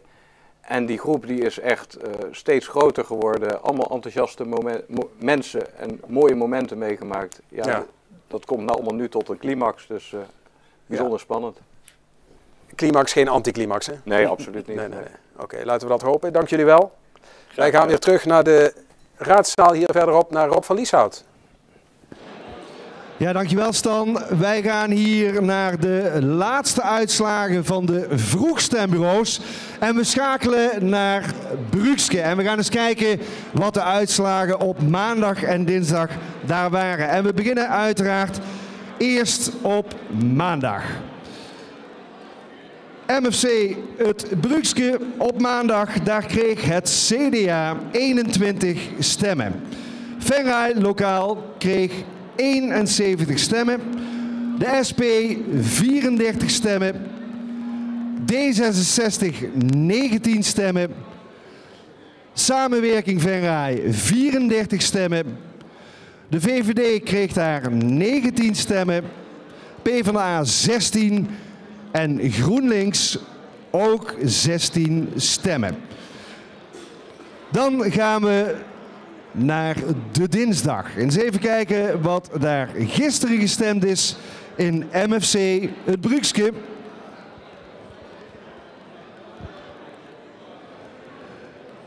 En dan beginnen we weer met het CDA. Die kregen daar gisteren 50 stemmen. Venray lokaal 113 stemmen. De SP 37 stemmen. D66 30 stemmen. Samenwerking Venray 17 stemmen. De VVD 29 stemmen. PvdA 19 stemmen. En GroenLinks 32 stemmen. En ik ben benieuwd, nu we alle vroeg stembureaus hebben gehad, of de mannen aan tafel daar wellicht een eerste voorzichtige conclusie uit durven te trekken. Stan en Willy. Dankjewel Rob, daar zijn we weer.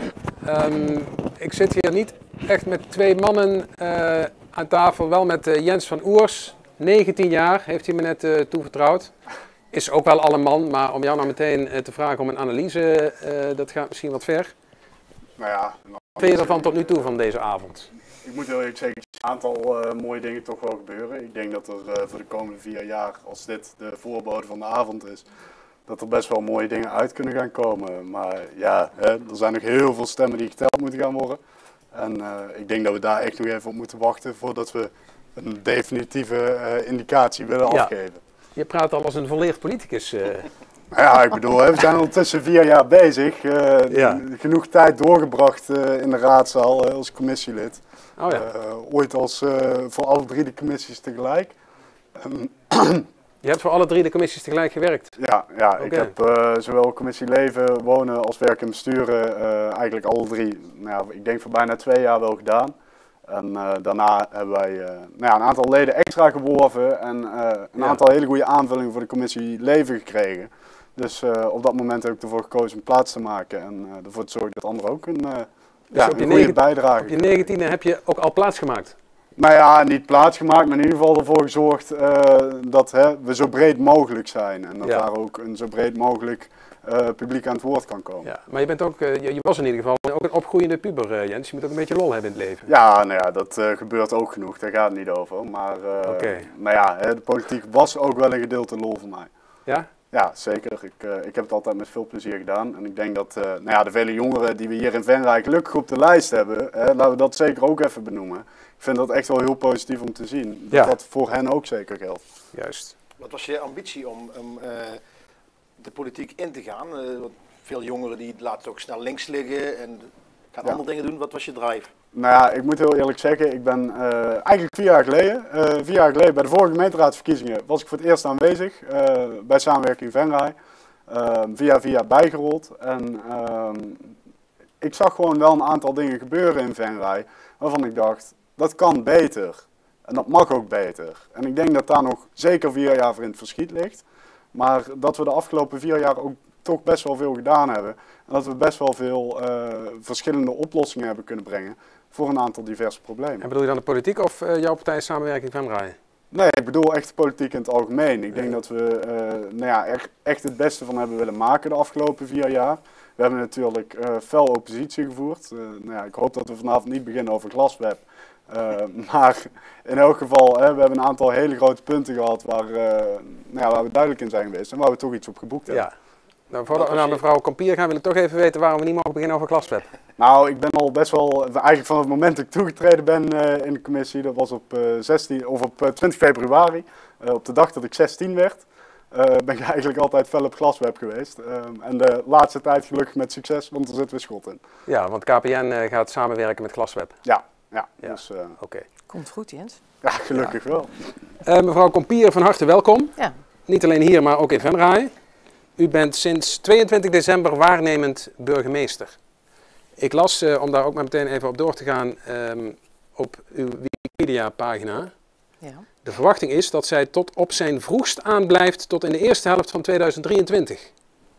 Dat heeft u vast niet zelf geschreven, klopt dit? Dat weet je nooit op Wikipedia. Nee, daarom. Vandaar dat ik hem even check. Ja. Ja, nee, daar kan ik zelf eigenlijk nog niks over zeggen. Ik blijf totdat er een komende burgemeester is. Ja. Dus daar hangt het vanaf. En dat hangt af, zeg maar, hoe snel hier het nieuwe college en de nieuwe raad... Nou, de nieuwe raad weten we, die wordt natuurlijk al op 30 maart geïnstalleerd. Maar het nieuwe college moet samen met de nieuwe raad natuurlijk op zoek, en de inwoners, naar een nieuwe burgemeester. Ja, en zolang ben ik er. Zolang als ze nog geen nieuwe hebben gevonden, blijft u zitten. Wat is het leuke van waarnemend burgemeester zijn? Want u weet dat er al redelijk snel een eind aan komt. Nou, mijn vorige waarnemerschap duurde bijna 4 jaar. Dus het kan ook lang duren. Ja, dat zou en daarvoor was ik kroonbenoemd. Dus ik voel me eigenlijk gewoon de burgemeester. Ik voel me niet echt de waarnemend burgemeester. Ik voel me de burgemeester. Ik voel dat ook als een stuk als als je in de voetbalwereld als een team het niet goed doet en de trainer vertrekt, dan komt er een interim trainer of er komt een nieuwe en die moet die club weer proberen op de kaart te zetten. Ja. Voelt dat voor u ook dat u hier iets moet troubleshooten? Ik durf het woord puinruimen niet te gebruiken, maar zeg ik toch? Nee, ik denk dat het was zeg maar vrij plots.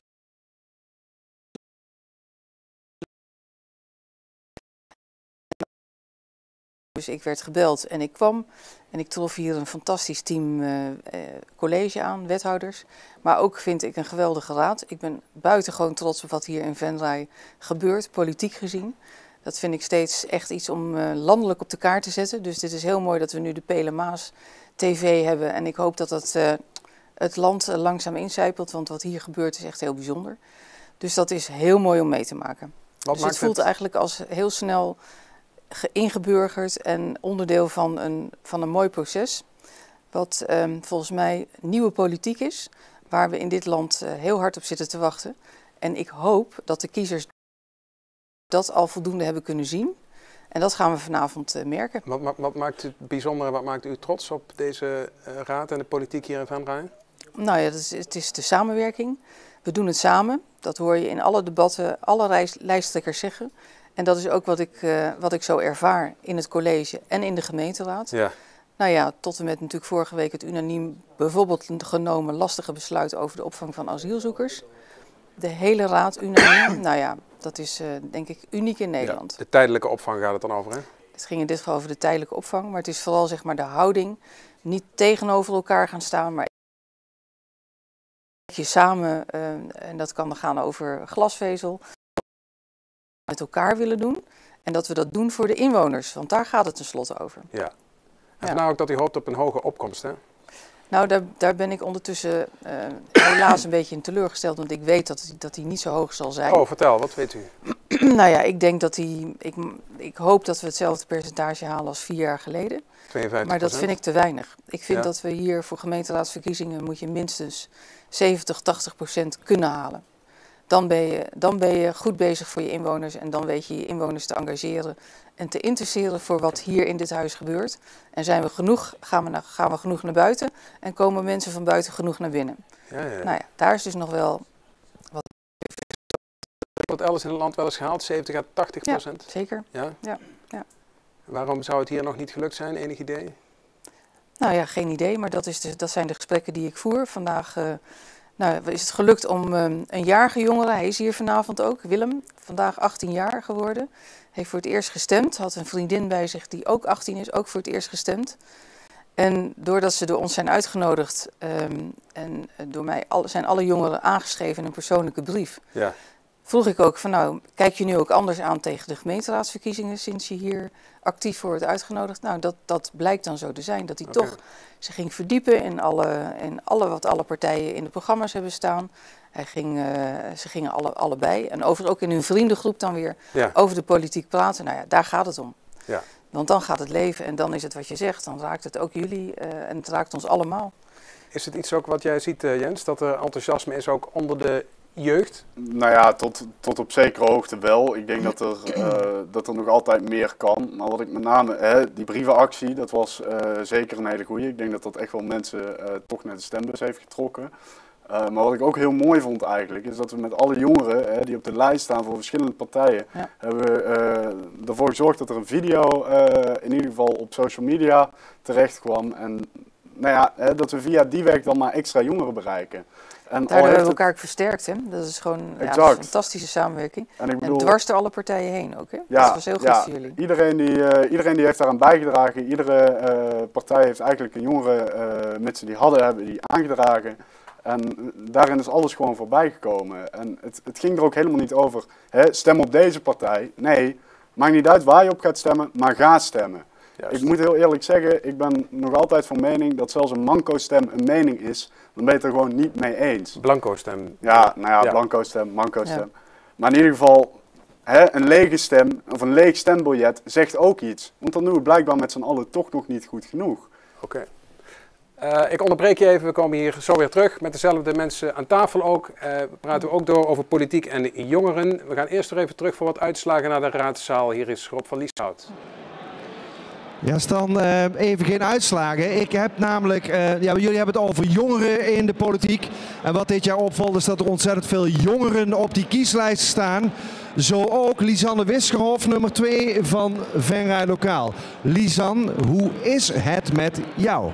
Oh, hoe is het met mij? Ja, ik ben de dag al heel zenuwachtig begonnen. Ik heb met een trillend handje mijn stembiljet in de bus gedaan. Je wist denk ik wel op wie je ging stemmen, toch? Ja, daar heb ik niet heel lang over na hoeven denken. Dus dat was bekend. Maar daadwerkelijk het echt worden van waar je al zo lang mee bezig bent, ja, dat is gewoon heel spannend. En ik sta hier wel met een fijn gevoel. Ik kijk er gewoon naar uit dat we aan het eind van de avond wat meer richting hebben waar we heen gaan. Wat maakt dat een jonge dame, oorspronkelijk afkomstig uit Rotterdam, sinds een aantal jaren woonachtig en werkzaam in Venray, zich zo hard wil maken voor de Venrayse politiek? Ja, het begon eigenlijk omdat ik heel graag Venray beter wilde leren kennen. Geëngageerd ben ik altijd al geweest en toen de vraag kwam of en dacht ik ga dit met beide handen aangrijpen en dat is eigenlijk steeds meer gegroeid. En nu staan we als tweede op de lijst voor Venray Lokaal. Ja, dat had ik over 5 jaar geleden niet gedacht in ieder geval. Nee. Maar dat is dus wel werkelijkheid. Stel, Lies, jij komt dadelijk in de raad. Wat zijn dan de thema's waar jij extra aandacht aan gaat geven? Nou, sowieso, we hebben het over jongeren, maar de participatie van jongeren in de politiek. Het initiatief waar Jens het al over had, dat heb ik opgestart omdat ik het belangrijk vind dat iedereen meepraat. Daarom dat ik zelf ook op de lijst wil staan om die doelgroep te vertegenwoordigen. En verder is het belangrijk dat we wat duurzamer met onze gemeente omgaan. En wat beter over dingen gaan praten, echt met elkaar, echt samen. En echt die input ophalen en niet alles vanuit de muren van het gemeentehuis gaan doen. Ja, goed, na vanavond weten we of je dus in die raad komt. Hoe gaat de avond voor jou er nu verder uitzien? Nou, dat moet nog even wachten, want morgen weten we pas het persoonsvideo natuurlijk. Maar de avond gaat er vooral uitzien met verlangend kijken naar wat de uitslagen zijn. En vieren wat er te vieren valt en een traantje laten als het tegenvalt. De eerste uitslagen van de vroegstembureaus waren voor jullie volgens mij best gunstig. Ja, daar kan ik niet nee op zeggen, nee. En hoe is de stemming aan tafel dan? Euforisch al? Ja, euforisch natuurlijk, maar we willen ook nog niet te hard van stapel lopen, want we krijgen natuurlijk nog de dorpen. We hebben nog alleen het vroegstemmen gehad, maar de eerste resultaten, daar mogen we trots op zijn en dat ben ik ook. Dankjewel en ik wens jou uiteraard een hele fijne avond. Goed, Stan, een hele blije, enthousiaste Lisanne hier. Is Jens en de burgemeester net zo enthousiast? Ik ga het vragen aan Jens van Oersten, nummer 7 van Samenwerking Venray. Ben jij net zo enthousiast? Nou, ik moet heel eerlijk zeggen dat voor wat ik tot nog toe gezien heb, dat ik best enthousiast ben. Ik denk dat er echt wel een aardige shift aan het opkomen is. En ik hoop dat dat doorzet in dadelijk de totale telling van de stemmen. En wat is een shift, een verandering? Wat bedoel je daarmee? Nou ja, ik bedoel, we hebben natuurlijk hier in Venray heel lang een heel groot CDA gehad. We zien toch uit het vroegstemmen dat dat op het moment nog niet zo is. Het zegt niks over wat de Tadek gaat doen. Ik ben heel benieuwd. Ieder gaat zijn beste kansen tegemoet zien, denk ik. Ja. We gaan even terug naar het thema jongeren, zeker omdat jij hier zelf aan tafel zit als 19-jarige. Ik heb zelf ook een 19-jarige thuis. En wij kregen deze kaart in de bus, dames en heren, een tijdje geleden. Hij komt u ook niet onbekend voor, denk ik, mevrouw Kompier. 16 maart ben jij aan zet, staat erop. Vier jouw stemrecht, het is jouw feestje. Met op de achterzijde als dat de achterzijde is, ik denk het wel. Daar staat ook nog een boodschap. Onze burgemeester Leontien Kompier heeft nog een persoonlijke boodschap voor jou, staat er. Scan de QR-code om deze te bekijken. Ik laat hem ook even in beeld. Waarom heeft u hier aan meegewerkt, mevrouw Kompier? Waarom vindt u dit belangrijk? En die QR-code gaat denk ik naar het filmpje. Ja. Ik heb een filmpje gemaakt. Ja. Nou ja, eigenlijk zei ik dat net al, dat ik het heel belangrijk vind om politiek dichter bij mensen in het algemeen, maar jongeren in het bijzonder te brengen. Omdat ik vind dat jongeren, nou ja, zijn natuurlijk onze toekomst. En ik vind dat jongeren zich enorm goed en vaardig uitspreken. En ook absoluut een mening hebben, maar nog lang niet altijd even sterk vertegenwoordigd zijn in de politiek. Nou vind ik dat in Venray, vandaag hebben we een ronde gemaakt langs alle stembureaus. En het viel me op dat er echt heel veel jongeren zijn komen stemmen. En ook dat we, en dat vind ik dan een compliment aan onze organisatie, dat we veel jongeren in de stembureaus, in de bemensing van de stembureaus ook veel jongeren hebben gekregen. Nou, dat vond ik, en ik heb ze ook allemaal gevraagd, nou, hoe is het om in het stembureau te zitten? Ja. Vonden ze leuk, af en toe een beetje saai, want er was te weinig, eigenlijk kwamen er te weinig mensen binnen. Maar nou ja, dus we doen ons uiterste best om jongeren te betrekken. Ja, want er is nog wel een wereld te winnen. Hè? Nou ja, ik denk dat we nog wel wat jongeren ook echt in onze raad... Kijk, Jens heeft in de commissies gezeten. En we hebben een paar wat jongere raadsleden, maar kan er best wat verjonging in de raad. Heeft u enig idee wat de gemiddelde leeftijd is van een gemeenteraadslid in Limburg? Ja, dat is hoog. Rond de 50 volgens mij. 56? Ja. Nou ja. Wat zou u mooi vinden? Nou, ik ben voor een diverse gemeenteraad. Dus meer jong, oud, man, vrouw, kleur, van alles en nog wat. Kom erop. Ja. Gewoon de samenleving. En als je hier in Venray door de dorpen loopt, dan zie je die diverse samenleving. Dus hoe mooi zou het zijn als die afspiegeling ook zichtbaar wordt in de raad. Ja. We hebben veel jongeren in de politiek. Er zijn natuurlijk veel jongeren buiten de politiek. Jongeren in de gemeente Venray. Als je morgen het voor het zeggen had in Venray, wat zou jouw grootste overwinning betekenen voor de jongeren in Venray? Wat zou je ze echt kunnen bieden? Nou, voor jongeren persoonlijk denk ik dat eigenlijk iedere stap die gezet wordt op het moment nog winst is. Ik denk dat jongeren de afgelopen 4 jaar toch enigszins een beetje vergeten zijn. Hè? We zien heel veel dingen. Met name toen ik eigenlijk net kwam kijken, nou ja, evenementen voor alles tussen de 14 en de 17 jaar oud. Nou, ik moest echt moeite doen om iets te vinden. En nou ja, er zijn gewoon een aantal dingetjes waar je zeker van wil zijn dat het veilig verloopt. Alcoholmisbruik wil je allemaal niet hebben. Drugsgebruik en weet ik het wat wil je eigenlijk ook gewoon niet hebben. En dat zijn van die dingen waarvan ik denk, nou ga er nou eens voor zorgen dat er echt veilige evenementen die wel aantrekkelijk zijn voor jongeren, dat die naar Venray komen. En ik denk dat we daar best wel veel voor kunnen doen. Zij het een festival, zij het dat we de pleinen wat meer gebruiken voor dat soort dingen. Zolang dat in goed overleg gaat en zolang dat netjes geregeld wordt voor omwonenden en dergelijke, dan moet dat echt kunnen. Ja, ik hoor je nog niet het jongerencentrum De Bie noemen. Nee, ja, dat is ook wel enigszins bewust. Ik moet heel eerlijk zeggen dat ik dat ook geen superlocatie vind voor een jongerencentrum. De parkeerplaats van de Wetteling is nou niet een plek waar ik zelf graag, mocht ik kinderen hebben, zou ik ze daar niet per se heel graag hebben, 's avonds laat. Ja, ik denk wel dat daar eventueel nog een rol voor ligt, maar ja, hoe en wat en hoe dat dan zou moeten verlopen, ja, dat is weer aan de volgende raad. Ja. Heb je ook hoe meer stemmen in de raad die daar iets over kunnen zeggen, want ik heb inderdaad de vraag naar meer een goed uitgaansleven hier in Venray voor jongeren vaker gehoord, dus ik ben het helemaal eens dat er eigenlijk te weinig is. En ja, de vraag is, zijn de vertegenwoordigers op dit moment in de raad voldoende in staat om die link naar de jongeren te maken? Hetzelfde geldt voor wonen, hè? Klinkt als een retorische vraag. Nou ja, eigenlijk heb ik hem net al beantwoord. Hè? Ja, ja. En wonen, wat wilt u daarover zeggen? Nou ja, volgens mij is dat een tweede belangrijk onderwerp. Gewoon goede betaalbare woningen voor jonge mensen, voor starters. Ja. Maar moet ik dan toch enigszins invallen, niet alleen voor starters, voor iedereen. Zeker. Ik vind dat senioren net zo goed een woning verdienen die past bij hun woonwensen op dat moment, als dat jongeren dat doen. En tuurlijk, er is een tekort aan de markt voor starters op het moment. Maar er is eigenlijk een tekort aan alles. En ieder project waar we meer woningen neer kunnen zetten en waar we ervoor kunnen zorgen dat er een mooi woonklimaat ontstaat, dan moeten we gewoon met 2 handen aangrijpen en op doorpakken. Ja. Ja. Daar moeten we echt volle bak op in gaan zetten de komende 4 jaar. Want we hebben hier echt een groot probleem. En welk thema geldt dat nog meer voor, vind jij? Nou ja, welk thema waar dat nog meer voor geldt? Ik denk dat wij hier in Venray, we hebben best wel wat wisselingen gehad tussen wethouders, burgemeester die helaas vertrokken is. We hebben ook afscheid genomen van Hans Gillissen. Ik denk dat we ook wel eens in de spiegel moeten gaan kijken hoe dat we dat soort dingen aanpakken. En hoe dat we daarmee omgaan. En dat we daar meer continuïteit, is dat wat je zegt? Nou, niet alleen continuïteit, maar ook dat we gewoon er echt voor zorgen dat we de juiste mensen aanstellen en dat dat goed verloopt. En natuurlijk, tot op zekere hoogte is dat ook aan de kiezer. Maar ja, een burgemeester die wordt aangesteld door een vertrouwenscommissie. En daarin zullen we misschien toch ook eens een keer zelf in de spiegel moeten gaan kijken hoe en wat we bepaalde dingen gedaan hebben. Ja. Ben je voorstander van een gekozen burgemeester?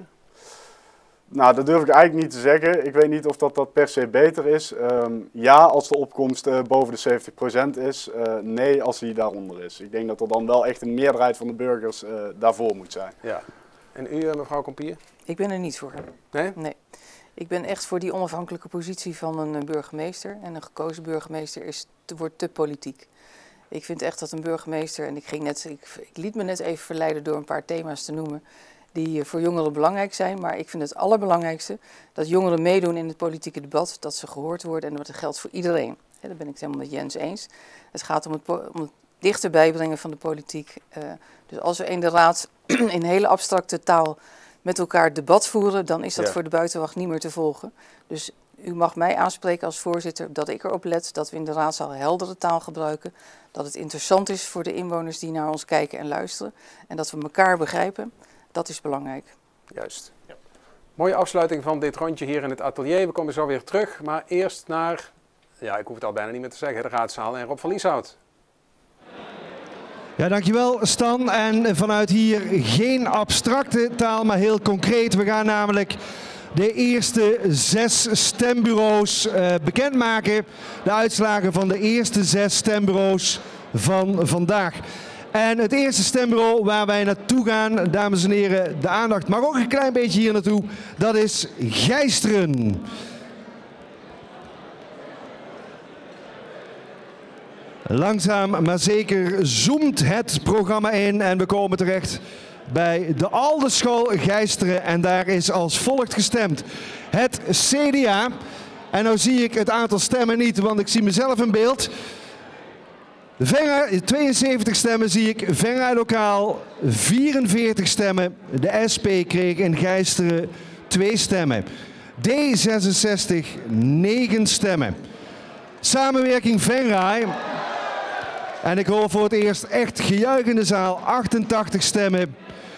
VVD Venray 14 stemmen. PvdA 6 stemmen. En GroenLinks ook 6 stemmen. Dat waren de uitslagen van Gijsteren. En vanuit Gijsteren gaan we naar de andere kant van de gemeente. We gaan naar Vredepeel.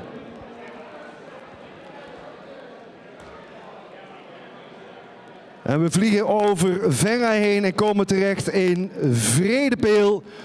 Om precies te zijn bij de Loef. En daar is als volgt gestemd. Het CDA kreeg 85 stemmen. Venray lokaal 4 stemmen. SP 4 stemmen.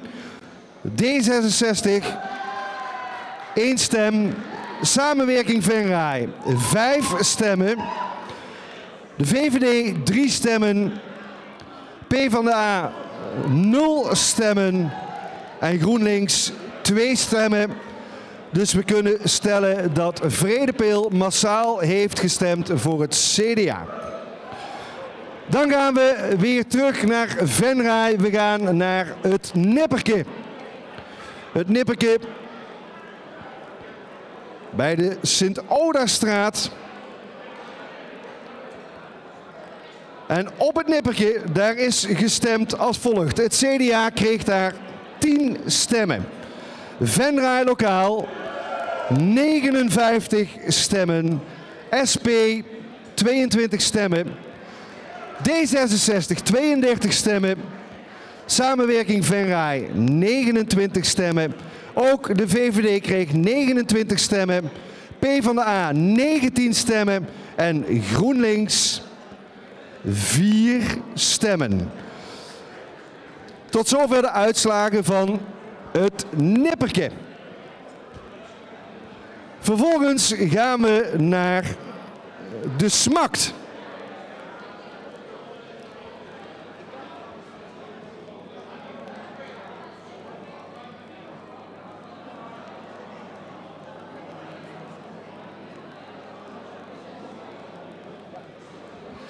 We zijn terechtgekomen in het Pelgrimshuis in de Smakt.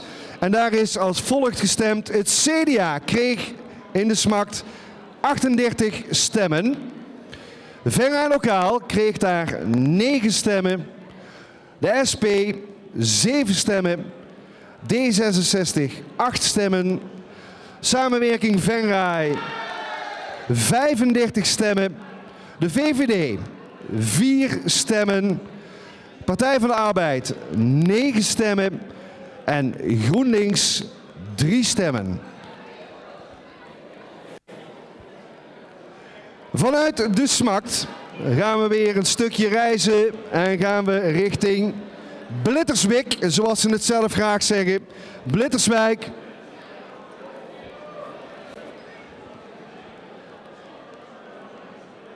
Ik zie dat we niet naar Blitterswijk gaan, maar dat we eerst naar het Brugske afreizen. Dat is ook helemaal prima. Brugske A, want in het Brugske hebben we 2 stemlokalen. Dit is Brugske wijkcentrum A. Het CDA kreeg daar 33 stemmen. Venray Lokaal 99 stemmen. De SP 43 stemmen. D66 42 stemmen. Samenwerking Venray 39 stemmen. De VVD 32 stemmen. Partij van de Arbeid 37 stemmen. En GroenLinks 13 stemmen. En dan denk ik dat we nu naar Blitterswijk gaan. Ja.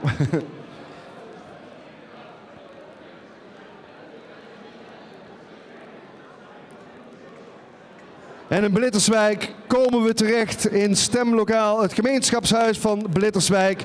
En daar gebeurde het volgende. Het CDA kreeg daar 42 stemmen.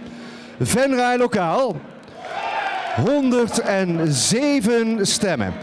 De SP 21 stemmen. D66 27 stemmen.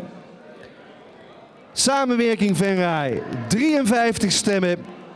De VVD 77 stemmen. Partij van de Arbeid 50 stemmen. En GroenLinks 17 stemmen. En daarmee hebben we de eerste 6 stembureaus waar vandaag gestemd is gehad. En benieuwd of daar al een reactie op volgt aan tafel bij Stan en Willy. Ik ben benieuwd, heren. Jens, een paar keer sprong samenwerking Venray eruit in dit rondje. Gijsteren 88 stemmen en Smakt 35. Ja, ik ben best blij. Als ik dit zo zie, dan zie ik best wel positieve dingen gebeuren. Ik kan niet anders zeggen dan dat dit mooi in lijn gaat. Ja, alleen Vredepeel, daar scoorde iedereen behalve het CDA niet zo goed. Ja, ik bedoel, je kunt niet alles winnen. De achterban is daar natuurlijk ook heel erg groot van het CDA. Dus dat zijn altijd logische plekken en die heb je er altijd tussen zitten. Ja. De ene keer scoor je er wel wat en de andere keer scoor je er eigenlijk helemaal niks. Maar vooralsnog ziet het er mooi uit. Dus, Ik wil even naar Willy Jansen. Willy, wat maak jij? Kun je hier al een beetje chocola van maken van deze uitslagen tot nu toe? Ja, het blijft een beetje lastig dat we niet echt een totaaloverzicht hebben. Dus we proberen wat bij elkaar te tellen, maar in de hectiek merk ik wel dat dat nog lastig is.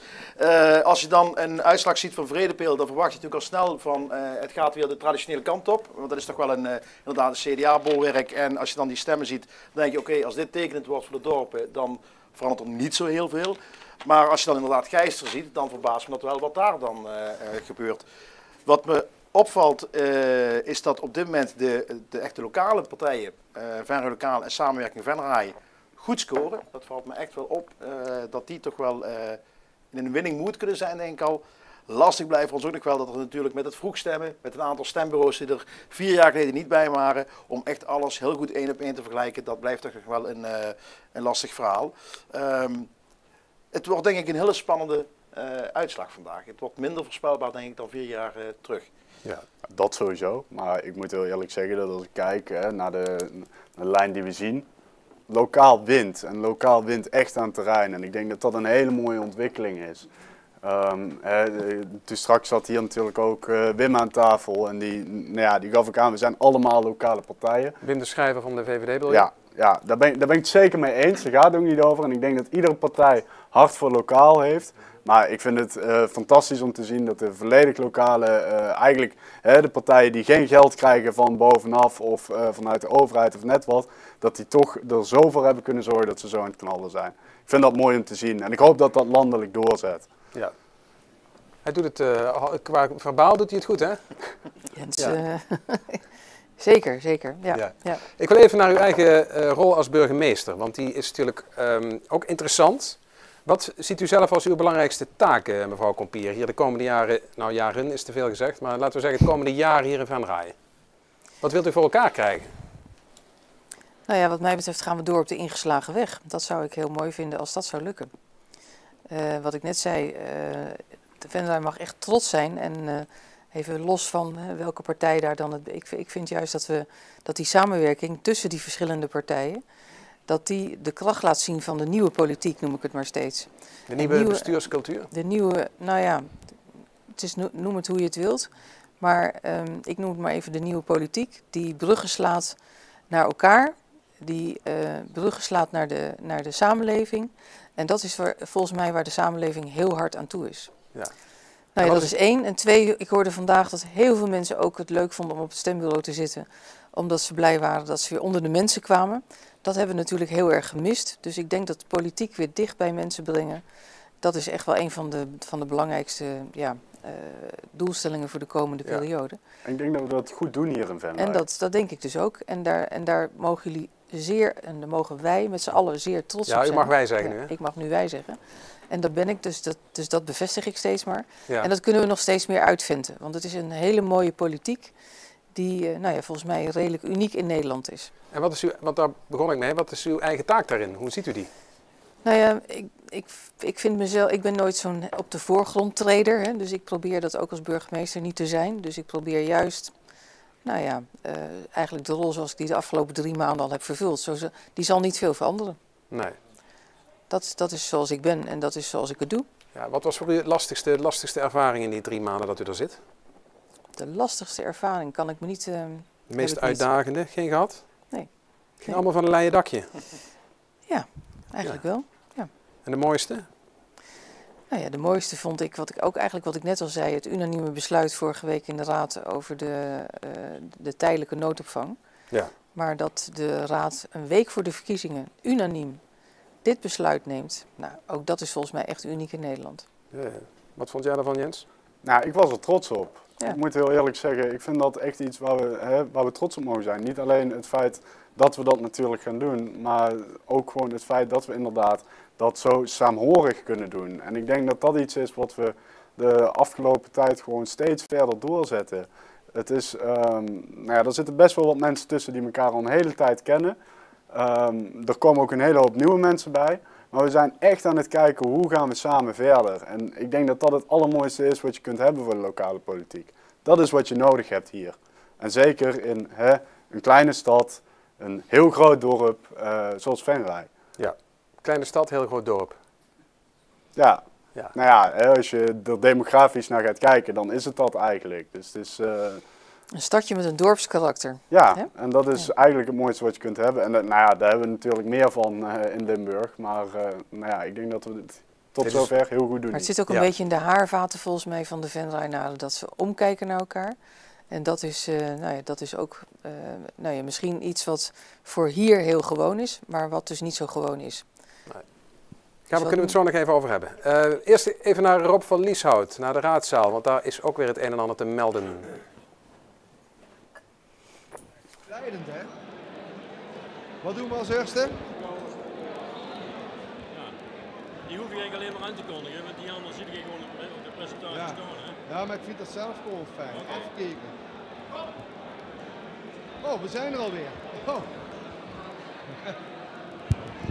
Ja, het is live. Het is live, dames en heren. Ik was nog even aan het overleggen met de mensen van de techniek. Maar we hebben het volgende blok aan uitslagen alweer klaarstaan. Maar we beginnen eerst met de tussenstand van alle stemmen die we tot nu toe hebben gepresenteerd. En de tussenstand tot nu toe. Eens even kijken, tot nu toe alles bij elkaar opgeteld wat we hebben benoemd. CDA 1305 stemmen. Venray Lokaal 1573 stemmen. SP 541. D66 697. Samenwerking Venray 934. VVD 984. Partij van de Arbeid 461 en GroenLinks 352. Goed, gaan we verder met de volgende 6 stembureaus. En volgens mij gaan we als eerste naar Kastelen. We gaan naar Kasterij.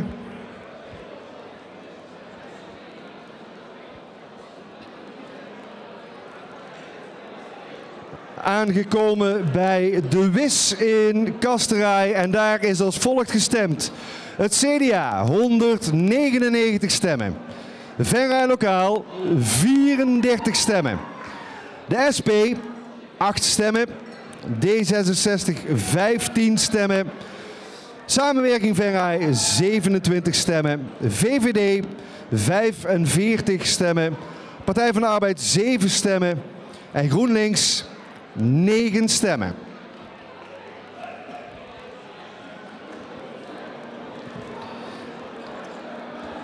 Vanuit Kasterij vliegen we richting en over Oostrum. We gaan naar het mobiele stembureau. En dat stond bij de TBS-kliniek vandaag.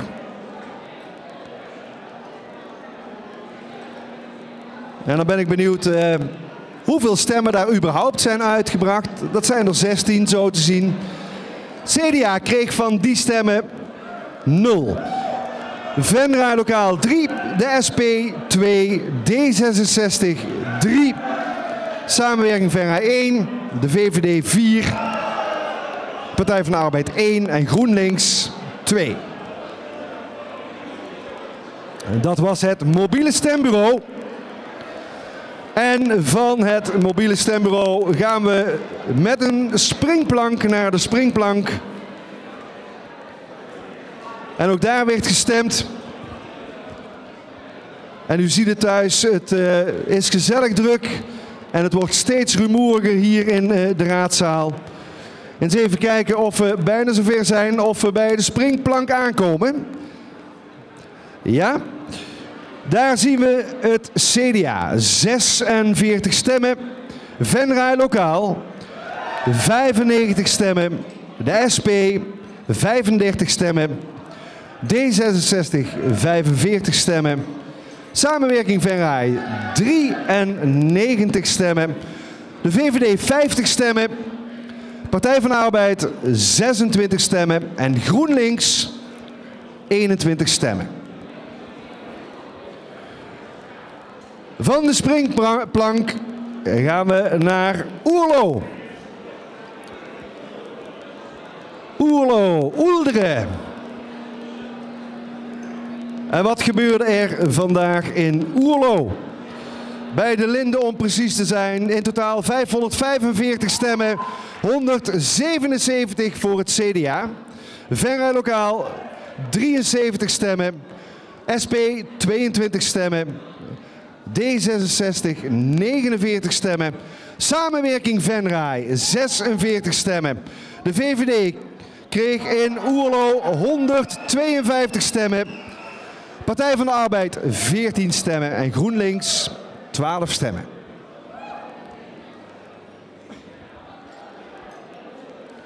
Vanuit Oerlo naar een ander kerkdorp, het Veulen.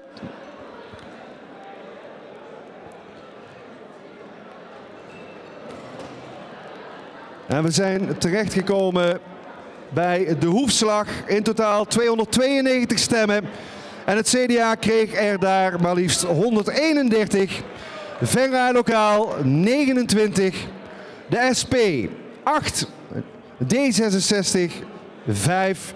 Samenwerking Venray 72 stemmen. De VVD 14 stemmen. Partij van de Arbeid 5. En GroenLinks 28 stemmen. Hebben we inmiddels alweer 5 van de 6 gehad. Het laatste stembureau waar we naartoe zoeven is wederom het Brugske, maar nu Brugske B.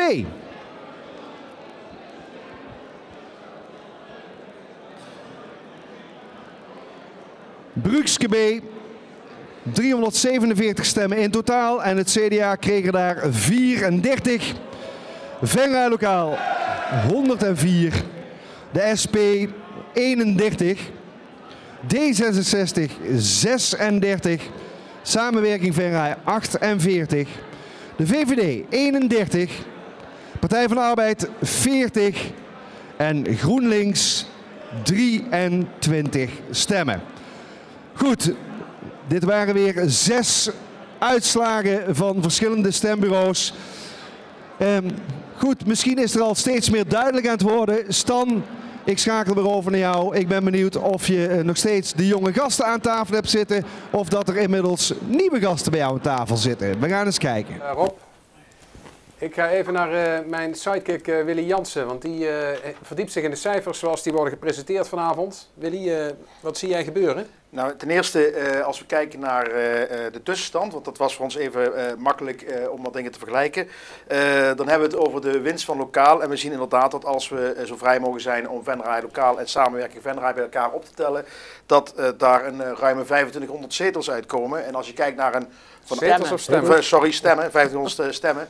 Als je kijkt naar een traditioneel mogelijke coalitie, zoals we dat vroeger vaak kenden, van CDA en VVD, dan zien we daar 2300 stemmen. Dus dan kun je op basis van die cijfers toch wel stellen dat de lokale politiek aan het winnen is. Allemaal onder voorbehoud. Onder voorbehoud, ja. Dat is ons vandaag ook duidelijk uitgelegd over de manier van tellen. Er worden vandaag eerst alle stemmen geteld per bureau, per partij. En pas later worden alle persoonlijke stemmen geteld. Dus dan gaan we kijken naar wie voorkeurstemmen heeft binnen een partij. Dus vandaag heeft de uitslag een erg voorlopig karakter natuurlijk. Ja, want juist die voorkeurstemmen, is goed om erbij te zeggen, die bepalen in Venray vaak wie er in de gemeenteraad terechtkomt. Dus dat moeten we er wel steeds bij blijven zeggen.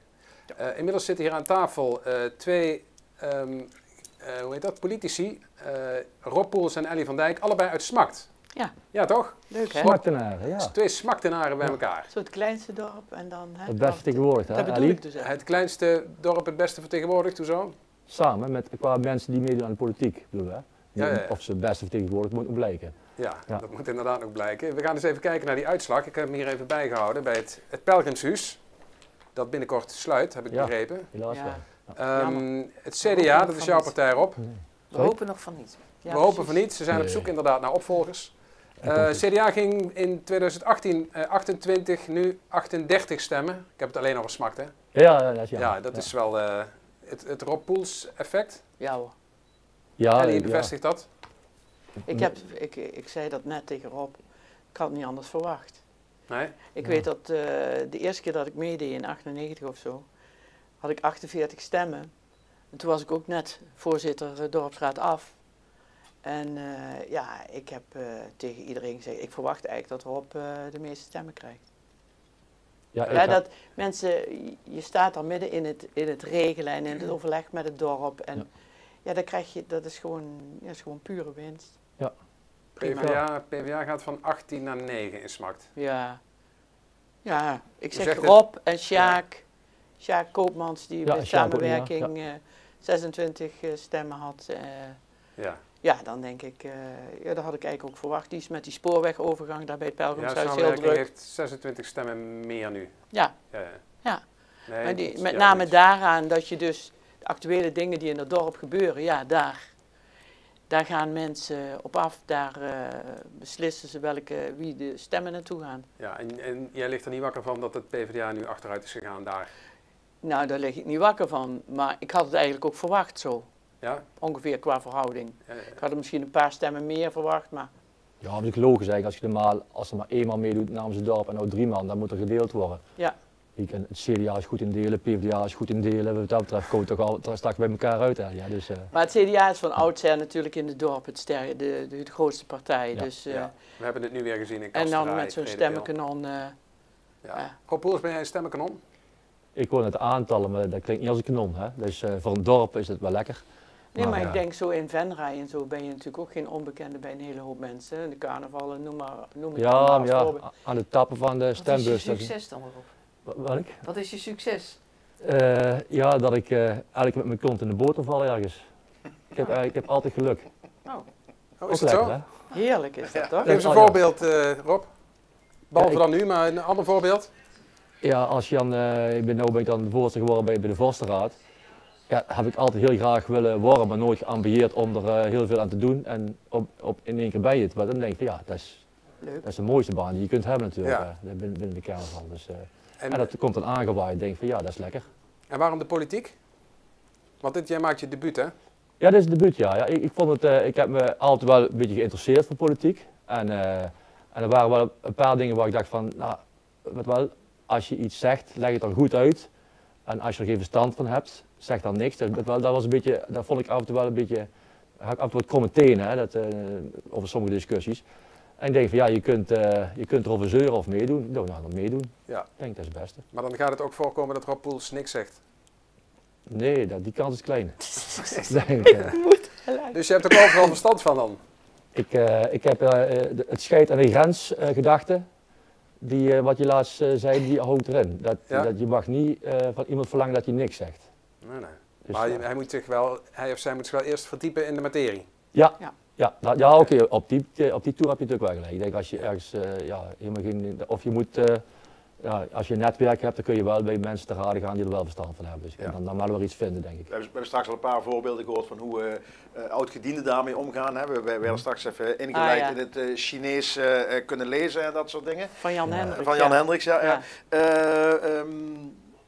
Maar ik kan me voorstellen, het publiek, de stemmer, de kiezer, die verwacht natuurlijk wel dat je overal wel verstand van hebt. Want je zei net zelf, hè, ja, ik hoorde wel eens te praten en denk van als je er geen verstand van hebt, moet je erover praten. Maar dat kan je straks ook overkomen. Dat je dus iets zegt en dat je achterban denkt van, hoe is dat jouw ervaring? Want je zit al een tijd in de politiek, ben je er wel eens op aangesproken? Dat mensen echt zeiden van, waar praat je nou over, je hebt er meer verstand van? Nee, dat eigenlijk niet. Ik ben nooit zo betrapt op het feit dat ik uit mijn nek zit te kletsen, zeg maar. Wat ik wel belangrijk vind is dat de dingen die we voorstaan of de besluiten die we nemen of de dingen waar je over praat in de raad, dat je daarover nagedacht hebt en dat je daar een heldere mening over hebt. Ik vind dat de dingen die wij besluiten in de raad, die moeten we op een heldere manier uit kunnen leggen aan iedereen buiten. En kijk, ik heb wel, als ik op feestjes kom, dat ik zeg van, en mensen spreken je op dingen aan. Ik zeg, nou, 5 minuten dan en dan heb ik gewoon ook een feestje. Ja. Want ook als raadslid en als commissielid, en zeker als wethouder in der tijd, je wordt, overal is het jouw schuld. Of jij kunt dit wel even regelen, of jij kunt, en zo werkt het systeem gewoon niet. En dat moet je mensen gewoon goed blijven uitleggen. Ja. En dat is ook als je het hebt over democratie en mensen mee laten praten, burgerparticipatie, dat soort zaken. Dan denk ik, het is allemaal prima, zolang als je maar duidelijk zegt wat dan de bevoegdheid is van die persoon die meepraat. Want vaak denken ze dan, ik praat met jou en dan ga je ook mijn mening vertegenwoordigen. Maar je praat met heel veel mensen en daar kies je alle voor's en tegens, daar kies je gewoon een visie uit. Ja. En die moet je uit kunnen leggen, altijd, aan iedereen, vind ik. Krijg je wel zin in, Rob, als je dit zo hoort? Ik leer alleen maar leuke mensen kennen, echt. Want dat betreft hoeven we ons echt geen zorgen te maken verder. Want wie er ook dadelijk in de raad zou komen te zitten, zijn allemaal gedreven mensen. En ik denk met goede meningen en goede stellingen. En, dus het kan alleen maar leuk worden. En dat je overal en altijd wordt aangesproken op je politieke activiteit? Ja, moet ik ervaren. Het is allemaal nieuw voor mij, dus ik ben benieuwd. Ja. Het scheelt, ze kennen mij ook uit andere hoeken, dus dan gaat het ook wel een keer heel snel ergens anders over, denk ik. Ja. Kun je sturen? Ja. U bent alleen maar burgemeester, denk ik, of niet? Ja. U wordt niet ergens anders op aangesproken? Nou ja, ik heb natuurlijk ook wel mijn portefeuilles. Hè? Ja, dat is waar. Ja. Veiligheid, om maar eens wat te noemen. Handhaving. Ja. Ja. Het vorige rondje sloten we af met een opmerking die ik wel interessant vond. U had het over de Venraayse cultuur, was het volgens mij. Niet zozeer bestuurscultuur. Maar ik weet dat u zelf, oorspronkelijk komt u uit Haarlem volgens mij. U bent burgemeester geweest in Langendijk en Vlagtwedde. Dat is allemaal niet hier om de hoek. Nee. U bent echt helemaal fris hier. Ja. Wat valt u op in de Venraayse en ook de Limburgse bestuurscultuur? Of is die niet veel anders? Ik begin te lachen. Ja. Is die niet veel anders dan elders? Ja, toch wel. Het is een mooie sociale politiek. Dat noemde ik net al. Hè. Dat vind ik echt opvallend van hier. Ik weet niet of dat typisch voor het zuiden in zijn algemeen is. Volgens mij is dat typisch Venraais vanuit de haarvaten van de Venraayse samenleving. En dat is iets wat heel bijzonder is. Dat vind ik heel mooi om mee te maken. Ja. Verder merk ik dat je hebt overal aardige mensen en overal goede bestuurders. Maar de bestuurscultuur is ook wel een beetje gesloten. Dus ik kom daar als Hollandse, nou ja, ik moet daar wel eerst even laten zien dat ik niet meteen hoog van de toren van alles en nog wat kom veranderen. Dat merk ik wel, dat ik een beetje op de proef word gesteld. En volgens mij ben ik inmiddels na 3 maanden geballoteerd en word ik in WhatsApp-groepjes toegelaten en hoor ik erbij. Ah, leuk. Leuk. Dus dat is vooruitgang. Dat is vooruitgang, ja. Maar het heeft even tijd nodig. Dat heeft even tijd nodig. Ja. Maar goed, dat ben ik wel gewend, want dat is ook wel in andere delen van het land kom je dat tegen. Maar dat is hier misschien iets meer. Ja. Leuk, dat sociale. Ja. Ik weet, vroeger in dienst was het altijd zo, als je had de Friezen en je had de Limburgers. En de rest, dat ging perfect samen. En de Limburgers en de Friezen kwamen er pas bij als ze genoeg gedronken hadden. En dus misschien is dat wel een beetje zo. Ja. Dus we moeten eerst maar eens goed samen gaan drinken, denk ik dan. Tot zover deze filosofische ja. van Rob Poels. We gaan weer terug naar een andere Rob van Lieshout in de raadzaal. Ja, Stan, dankjewel. Het is steeds lastiger om jou hier in de raadzaal te volgen. Het wordt namelijk steeds gezelliger en rumoeriger. Heb jij aan tafel 2 mensen uit de Smakt? Ik heb hier 2 karklingels uit Aastrum. Never mee staan, om dan toch maar een klein beetje dialect te praten. Bart Jillissen, nummer 5 bij D66 op de lijst. En Bas Kuhne, nummer 2 van de VVD. Ja, heren, waar ik dan benieuwd naar ben. Allebei woonachtig in Oostrum. Campagne gevoerd. Wat doen jullie om de harten van je eigen dorpsbewoners te stelen? Wat heb jij gedaan, Bart? Nou, allereerst denk ik op social media als jongere denk ik dat je heel actief bent. Ik denk dat daar de grootste doelgroep zit voor jongeren. En daarnaast gewoon keihard flyeren, met iedereen het gesprek aangaan. En hopen dat ze iets zien in jouw ideeën. En heb je ook het idee dat de jongeren in Oostrum, dat je die op die manier bereikt hebt? Dat zullen we vanavond zien. Zo, Bas iets ouder, hè? Ook, maar wel actief ook op social media, toch? Jazeker, alleen niet op TikTok, dat is voor de wat jongeren onder ons.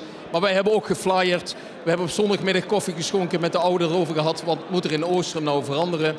We zijn deur aan deur gegaan, ook in Oostrum, om op te halen wat leeft er nou, om op die manier toch de stem van de mensen te laten horen. Hey, en jullie komen allebei uit Oostrum. En hoe moet ik me dat dan voorstellen als jullie elkaar tegenkomen op de Monsjohansenstraat of bij Biermans de slagerij? Praten jullie dan met elkaar of gunnen jullie elkaar geen blik waardig? Hoe gaat dat dan? Nou ja, toevallig komen we elkaar best wel regelmatig tegen. Maar dan zit er vaak 1 iemand in de auto en de andere is aan het lopen. Dus het gesprek aangaan is dan iets lastiger, maar ik denk alleen maar vriendelijke reacties naar elkaar toe. Ja, dus wel vriendelijk, jullie zwaaien naar elkaar. Helemaal goed, ja, jij herkent dat? Jazeker. We hebben vorige week nog samen op de groene bank van de D66 gezeten met de selfie. Want we zijn politici, wij staan voor hetzelfde. We willen allemaal een beter Venray en daar staan we voor. En ze zijn ook liberalen, dus wat is het aan ons om elkaar geen blik waardig te gunnen? We stonden hier net al een beetje te babbelen, Bas. En je zei wat er ook gebeurt, wat de uitslag is. Het is feest vandaag. Leg uit. Het is feest. Ja. Het is feest van de democratie. Het is aan de kijker die vandaag aan het woord, of aan de kiezers, die zijn vandaag aan het woord. We hebben campagne gevoerd, we hebben het beste kunnen doen wat we gedaan hebben. Maar het is nu aan de kiezers en die stem die telt. En wat daaruit komt, daar zullen we mee moeten dealen. En daar staan we voor. Goed zo. Sta jij er ook zo in? Ik neem aan van wel. Ja, absoluut. Ik denk ook als je hier in de zaal de sfeer proeft. Venray heeft een politiek die elkaar wat gunt. bij een goede uitslag van een ene partij feliciteer je die partij en de andere de ander.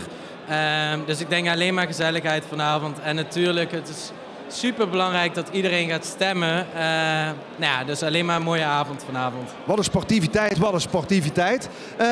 Bart, ik las laatst een stukje op jou. Geen idee of het in de Pelemaas was of op social media. Maar wat ik tof vond, het mooiste plekje van Venray. Wat is dat voor jou? Ja, dit is heel erg. Maar dat is dan toch wel de tent in Venray. De Vastenhoven-tent, waar echt ook alle dorpen samenkomen en met elkaar een gezellige avond hebben onder het genot van de muziek van iedereen uit Venray. Of het nou een Prüfmar is of een Bjorn en Mieke. Ja, daar kijk je natuurlijk ook een klein beetje op tegen de alt-vorst van de Karkelingel, of dat toch niet? Nou, ik heb mijn jeugd in Leunen gewoond, dus ik heb daar altijd de carnaval gevierd. Dus ik heb helaas de tijd dat Bas vorst was niet meegemaakt actief. In de tijd dat hij vorst was, zongen ze allemaal zonnegoeie hebben we nog nooit gehad. Maar dat doen ze bij iedere vorst. En als die weggaat, dan wordt de volgende weer de volgende beste. Bas, ik zag vandaag op social media jou nog een berichtje typen en daar viel me op het volgende zinnetje. Ik wil de inwoners van Venray weer in hun kracht zetten. Staan ze dat niet aan? Nou, wij zijn een liberale partij. Wij willen niet de mensen een handje vasthouden en ze vastpakken en meenemen. We willen de mensen juist in hun kracht zetten om de inwoners vanuit hun eigen kracht te ondersteunen als gemeente en gemeenteraad. We pakken de participatieladder in de hand.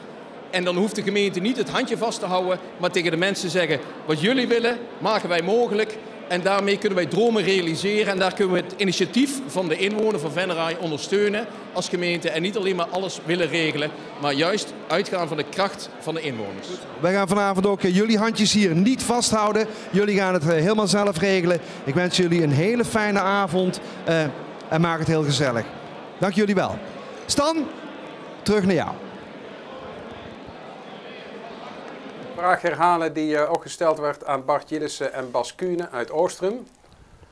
Die stel ik aan Rob Poels en Ellie van Dijk. Die wonen ook allebei in hetzelfde dorp. Daar kom je elkaar ook vast wel eens tegen, Rob, in de Smakt. Altijd. Hoe gaat dat? Keuren jullie elkaar een blik waardig dan?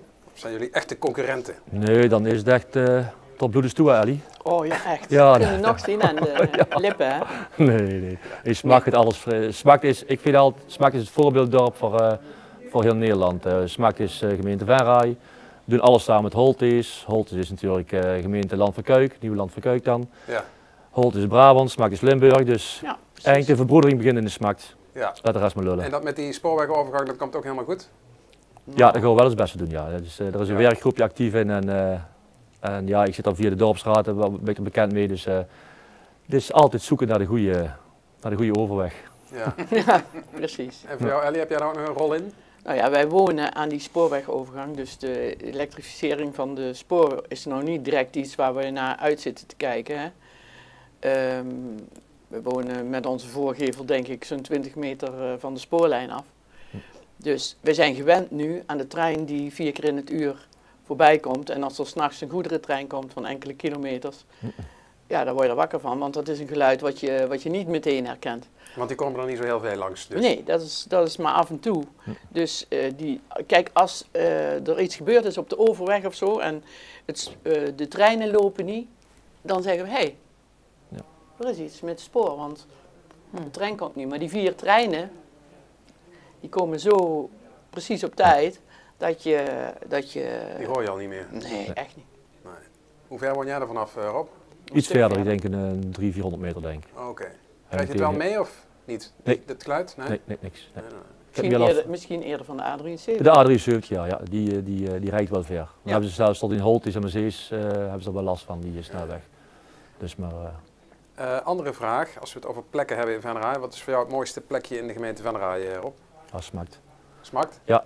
Specifiek nog een plek in Smakt? Ja, mijn eigen huis natuurlijk. Oh, ja? Maar, ja. Nee, dat denk ik dat Venray heeft heel veel mooie plekjes. Maar, ja. Er is eentje buiten Smakt? Eentje buiten Smakt, ja, de Gijsbol. Ja, even Gijster, een geweldig dorp. En Blitterswijk, dat ligt wel heel ver weg, maar dat is ook een een dorp met een mooi karakter en met een mooi heel rijk verenigingsleven. Dus ook mooi. Ja. Ja. Ellie, wat is voor jou het mooiste plekje? Ja, inderdaad, Gijsteren met de watermolen en zo, dat vind ik een mooie plek. Ballonzuil, mooie plek. Ja, het Odapark is mooi. Ja, het ligt er aan wat je zoekt op dat moment. Maar de bossen bij ons, als je de Mercedesweg oversteekt, dat is ook prachtig. Ja. Dus het ligt maar aan wat je zoekt. We hebben veel mooie plekken en dat moeten we vooral zo houden. Ja. Maar ook veel te onbekend, hè? Ja? Ja. Vind ik wel, want er zijn natuurlijk 13 prachtige kerkdorpen. Ieder dorp, hè, wat jij zegt, voor ieder wat wils, denk ik. Ja. Als je van uitzicht houdt, dan kan het. Als je van water houdt, dan kan het. Maar als je van de bossen of de reeën zoekt.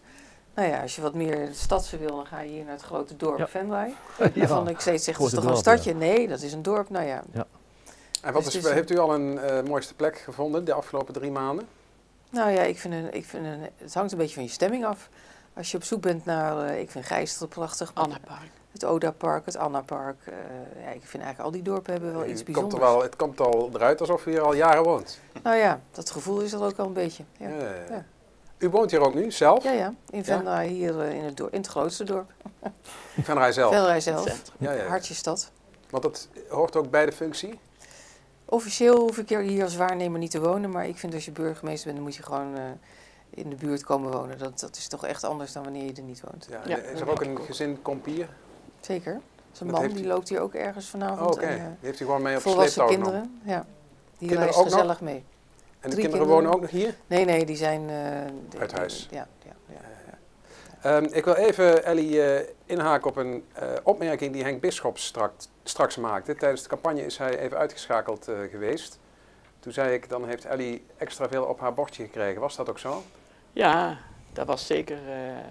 Kijk, het agri-debat was sowieso al voor mij, omdat Henk les geeft. En 's ochtends om 7 uur...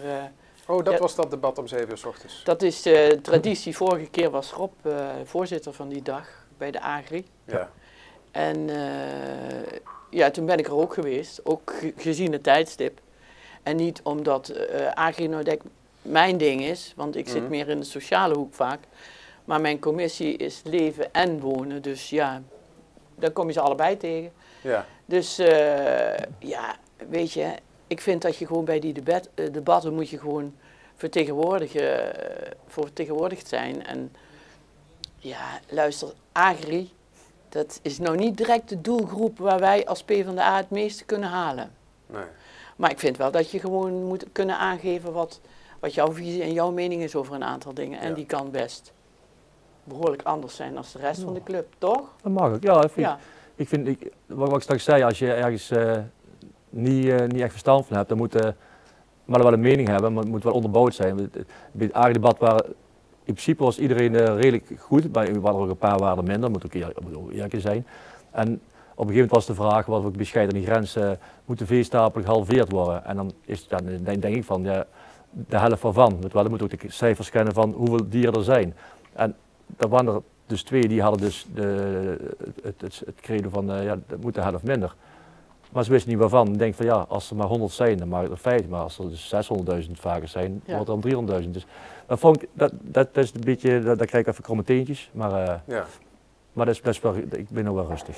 Ja, maar dat is wel een beetje vloeken in de kerk. Als je daar dan zegt van, luister, er zijn natuurlijk veel bedrijven gestopt. Nou, je hebt er 1 van. Ja. Maar de luchtkwaliteit is nog steeds slecht. Dat betekent dat we nog meer moeten doen om die te verbeteren. Als je dat daar zegt in zo'n groep, Martin Hoebe die op een gegeven moment zegt, Ellie, dat valt me toch tegen. Maar het ging over gif en bestrijdingsmiddelen. Ja, hoe je het noemt, maar ligt gevoelig bij die... maar dat snap ik ook wel, dat het gevoelig ligt. Nou ja, want zij vinden ook dat het niet alleen aan hun ligt. En dat is maar dat heb ik ook gezegd. Ja. Maar als je alle uitslagen ziet, dan blijkt wel dat de enorme veestapel die we hier hebben, wel het meeste bijdraagt aan die vervuiling. Ja. Dus dan denk ik, ja, dan moeten we toch nog iets meer aan die kraan draaien. Ondanks ja, dat klopt. jullie Dat al is je best precies. doen. Welke kant draaien de kranen op? Hè? Want op een gegeven moment had gezegd van, ik weet niet wie, volgens mij zei Ferry Lokaal van, dan moet het maar allemaal biologisch. Nee, dat heb ik niet gezegd. Nee, dat was die Ferry Lokaal volgens mij, ja. Maar dat maakt niet uit. Maar in ieder geval, dan denk ik, oké, je maakt alles biologisch, maar dat wil dus zeggen dat de Ferry er maar 11.000 kippen kan houden. Dan heeft nog niet eens elke inwoner elke dag een vers eitje.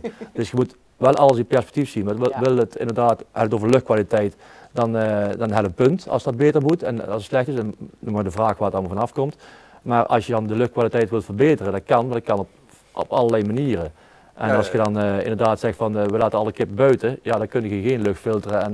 Nee, precies. Maar wat ik ook toen aangaf, ja, hoeven we niet te herhalen. Maar wat ik aangaf was zo van je moet dan wel de dieren verminderen, maar je moet dan landelijk ook kijken van als je dat wil met z'n allen, dan moet je ook zorgen dat de prijs van het vlees wat je verkoopt ook navenant is. Ja. Anders kunnen al die dure maatregelen van luchtwassers en weet ik veel wat ook niet meer betaald worden door de agrariërs. Helder. Ja. Wij gaan weer naar de zaal, want ik denk dat er uitslagen zijn bij Rob van Lieshout. Klopt dat, Rob? Ja, dames en heren, we zijn weer overgeschakeld naar de raadzaal. En op het moment dat de uitslagen hier weer gepresenteerd worden, merk ik dat het steeds ook een klein beetje rustiger wordt. Want het wordt steeds spannender en spannender. We hebben inmiddels 12 van de 27 stembureaus gehad. En ik wil daarom ook beginnen met de tussenstand tot nu toe. Dus na 12 stembureaus zien we de volgende tussenstand.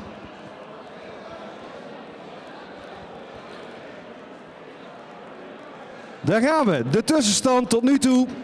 Het CDA 1884 stemmen.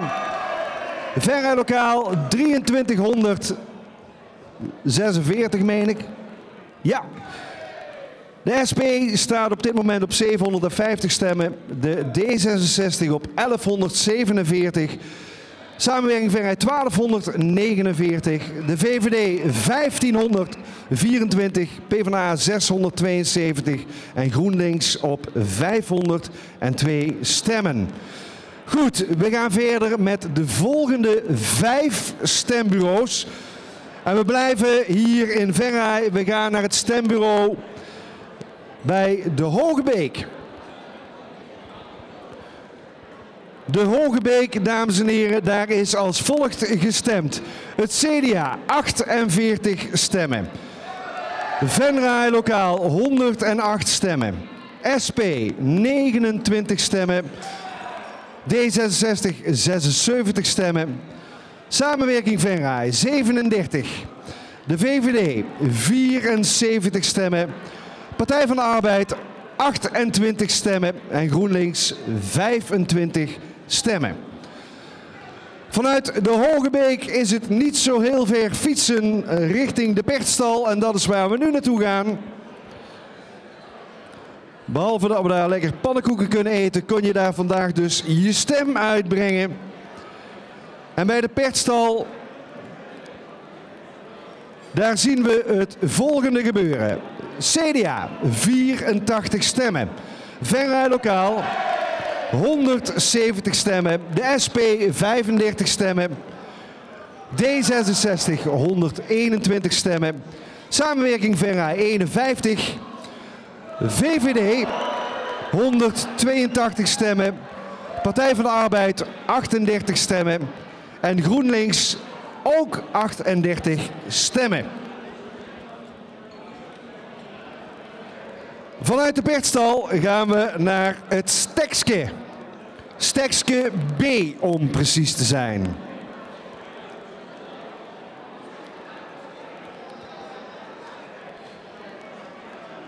En daar gaan we. Het Stekske, daar kreeg Stekske B CDA 52 stemmen. Venray Lokaal 173 stemmen. De SP 44 stemmen. D66 62 stemmen. Samenwerking Venray 80 stemmen. De VVD 69 stemmen. Partij van de Arbeid 58 stemmen. En GroenLinks 29 stemmen. En vanuit Venray gaan we dan weer naar een van die mooie kerkdorpen. We gaan naar Merselo.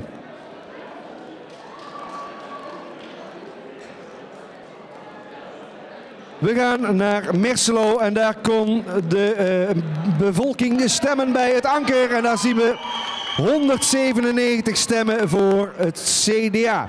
77 voor Venray Lokaal. 14 SP.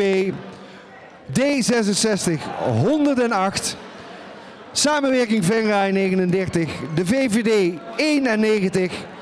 Partij van de Arbeid 12 en GroenLinks 13 stemmen. En vanuit Merselo gaan we richting de Heide.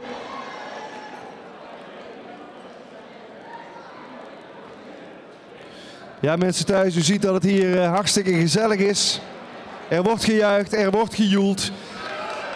In de Hei 127 stemmen voor het CDA. 53 voor Venray Lokaal. 10 voor de SP. 14 D66. Samenwerking Venray 20. VVD 26. Partij van de Arbeid 16. En GroenLinks 13 stemmen. En daarmee zijn we aangekomen bij het einde van deze ronde.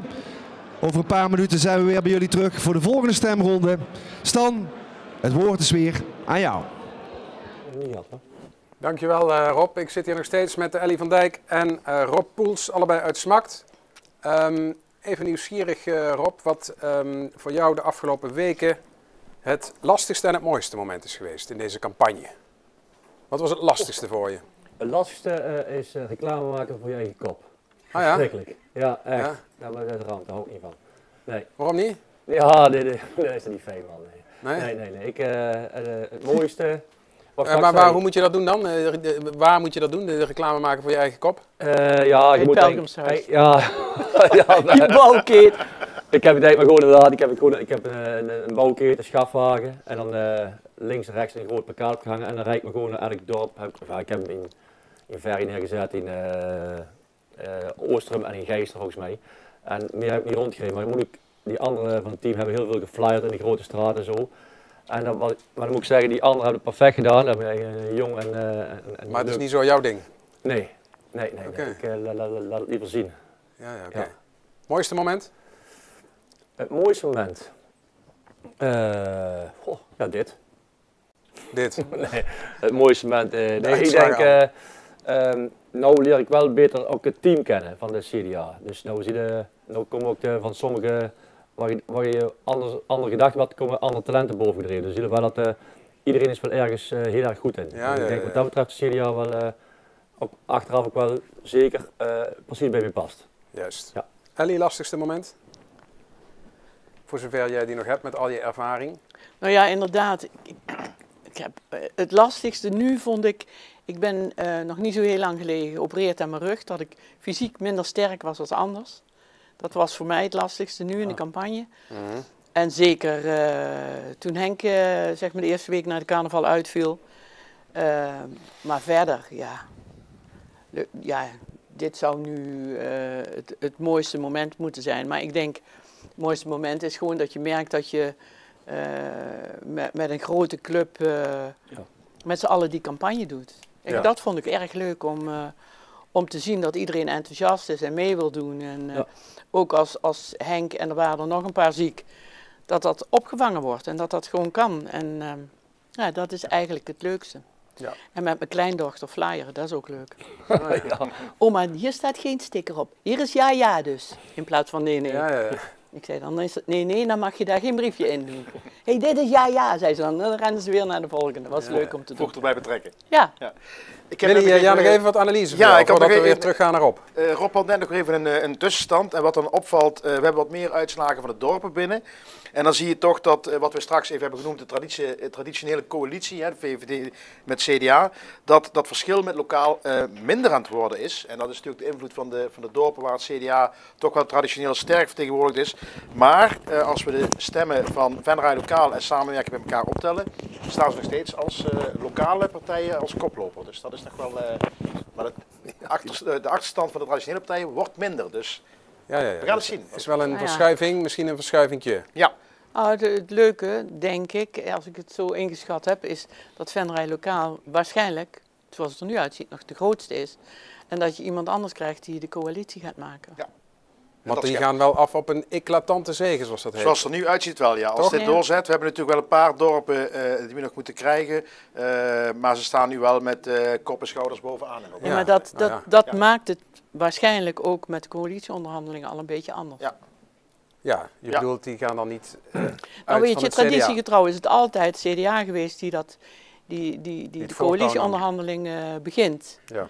En zoals het er nu uitziet, is dat gewoon anders. En dan krijg je... Als het goed is gaat het lokaal niet onderhandelen, want ze zeiden we gaan met alle partijen gaan we samen iets vormen. Dus maar Anne was het daar niet helemaal mee eens in het, in het debat. Kan ik me iets voorstellen, ja. Ja, ik eigenlijk niet, want ik denk, we hebben nu gezien dat 7 partijen een akkoord kunnen maken en dat je toch je eigenheid kunt houden in de raad. Ja. Dus ik denk dat dat met 8 ook moet kunnen. Oké, dat is je conclusie. Ik dacht, dat moet eigenlijk ook weer met 7 kunnen. Dacht ik dat je met gezegd. 8. Nee, want wij hebben ook van het begin af aan het CDA, want ik ben bij dat samenstellen van dat akkoord geweest, hebben we het CDA ook uitgenodigd om mee te doen. Die hebben een andere keuze gemaakt. Maar nu beginnen we weer opnieuw. En dan denk ik dat het voor iedereen weer is van... Jongens, we gaan met z'n allen aan tafel. Zou dat erop kunnen zijn, even vooruitlopend op wat er komen gaat. Stel, CDA is niet aan de slag bij de eerste coalitiebespreking, als dat zo zou gebeuren. Is het dan van oké, maar de kiezer heeft iets anders, dan gaan we ook even terug uitzitten? Of is dat zou dat een houding kunnen zijn of niet? De kiezer bepaalt altijd, denk ik. Daar moeten we ook niet moeilijk over doen, denk ik. Als we nou flink aan de broek krijgen, nou, dan krijgen we flink in de broek. Valt het dadelijk mee, dan gaan we gewoon met... Ja, ik denk altijd met iedereen in gesprek, altijd. Maar... Ik denk, ik ben benieuwd. Ik hoop, het was heel nobel met 8 partijen iets doen. En ik hoop ook dat, je moet altijd samenwerken. Hè. Maar kijk, je krijgt eigenlijk altijd, 1 partij is daar het grootste. Hè. En die zal het grootste stuk van de taart willen. Hè. We blijven mensen. Ja. Dus ik ben heel benieuwd. Maar wat ik zei, ik ben heel benieuwd. Ik heb er de ballen verstand van hoe het met die coalitiebespreking loopt. Dus we gaan er lekker blind in. Dat is wel leuk. Dat is het beste, denk ik altijd. Ja, maar het is gewoon wel leuk. Om daar een keer mee te maken is gewoon leuk. Oh ja, zeker. Ja, ik heb het natuurlijk een paar keer meegemaakt. Ja. En nu met het akkoord ook, wat er gesloten is. En ik denk, ja, het is zo knap hoe dat gebeurd is. En dat moet ook met 8 kunnen. Nog even over dat akkoord inderdaad. Ik zag inderdaad ergens op Facebook een post voorbij komen. Dat iemand zei van alle partijen willen samen gaan werken, maar sluiten het CDA buiten. Begrijp ik dat verkeerd? Dat is dus niet aan de orde? Of, Wat ons betreft niet. Nee. We sluiten niemand buiten. Okay, er zit nog wel wat oud zeer links-rechts, merk ik wel. Ja, maar goed, daar kun je over praten. Ja, denk ik wel. Maar dat ik er nieuw in zit, merk ik dat. Ik proef wel dat er af en toe wat denk van, wat heb ik daarmee te maken, denk ik dan. Hè? Dus ik denk gewoon, die neus in de wind en gas erop. Ja. En niet meer terugkijken bedoel je? Nee, terugkijken doe ik nooit. Nee. Maar ik ben de mensen duur. Wat dat betreft, terugkijken heeft voor mij geen zin, ik ben het toch vergeten. Zou het helpen om er misschien... wat denk jij, Ali, dat het oudzeer, dat we daar niet meer over hoeven te hebben? Of is het misschien toch nog goed om daar niet even... op de manier zoals in de Schouwburg laatst gebeurde. Nee. Zondag? Nee, afgelopen zondag vond ik prima. Maar, donderdag. Met Tom, En daar had ik als gespreksleider dat eerder afgebroken. Ik vond dat te ver gaan. Dan denk ik van, het was te veel op de man. Was ook niet handig van Anne dat ze het aankaarten. Maar ze begon er aan zichzelf over. Maar dan denk ik van, dat kun je even noemen. Maar als gespreksleider zeg je dan, goed. Maar nu verder, hoe gaan we in de toekomst? Ik geloof maar de vraag is of Anne dat dan dadelijk ook kan opbrengen. Om dat ik te denk laten rusten. Als ze mee wil doen, zal ze dat op een gegeven moment moeten laten. Ja, ik denk dat, wat wil ik wel even, Anne zei alleen maar, ik hoop wel dat er lokale wethouders, en ik denk, ja, dat vind ik zelf ook. Want maar dat zei ze later in het gesprek. Ja, oké, hoe Martin erop reageerde, iedereen zat met kromme tenen, want dat was gewoon niet nodig, was heel gesprek niet naar. Maar ik denk wel, dat zei net de burgemeester ook, als je hier woont, dan komen er in alle WhatsApp-groepjes, hè? Ja, een beetje als letterlijk. Maar ik denk wel dat de binding wel belangrijk is. Ik denk, zeker in het dorp van Venray. We willen wat dingen voor elkaar krijgen. Het moet gewoon kunnen. Ja, ik denk dat dat moet kunnen. Ja, er zitten zoveel talenten hier. Wij gaan naar de zaal, want er zijn weer uitslagen. Dank jullie wel, Rob en Ellie. Oké. Yes, daar zijn we. Dames en heren, we gaan richting het einde van deze avond. Want alle uitslagen zijn inmiddels bij ons bekend. En dat betekent dat we de laatste 10 stembureaus in één ruk achter elkaar aan u gaan presenteren. We beginnen eerst met de tussenstand tot nu toe. De tussenstand na 17 van de 27 stembureaus is als volgt.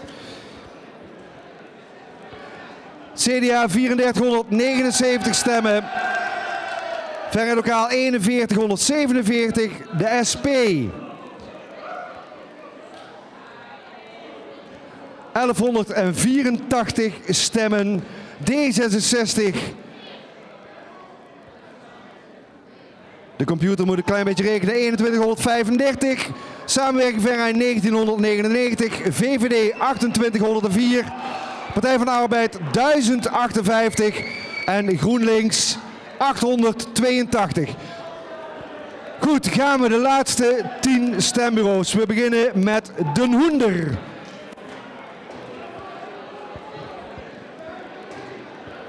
Den Hoender, dames en heren. Daar is als volgt gestemd. Het CDA kreeg daar 95 stemmen. Venray Lokaal 190 stemmen. De SP 64 stemmen. D66 83 stemmen. Samenwerking Venray 104 stemmen. De VVD 111 stemmen. Partij van de Arbeid 47. En GroenLinks 32 stemmen. Vanuit Den Hoender gaan we richting de Maas. We gaan naar Wansum. We gaan naar Wansum en we gaan eens even kijken wat er daar gebeurd is. In de Zandhoek in Wansum gingen 180 stemmen naar het CDA. 328 naar Venray Lokaal. 39 SP, 37 naar de D66. Samenwerking Venray 41. De VVD 103 stemmen. Partij van de Arbeid 11 stemmen. En GroenLinks 19 stemmen. En u hoort het, het wordt steeds rumoeriger en luidruchtiger. We gaan van Wansum naar het Schubke.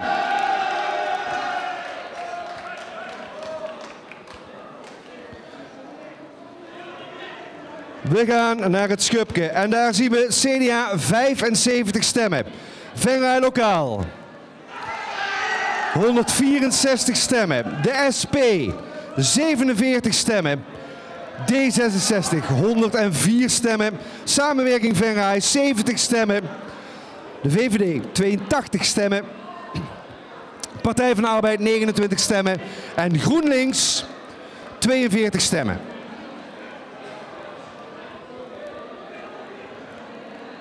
We gaan van het Schubke naar het stembureau op het Vincent van Gogh.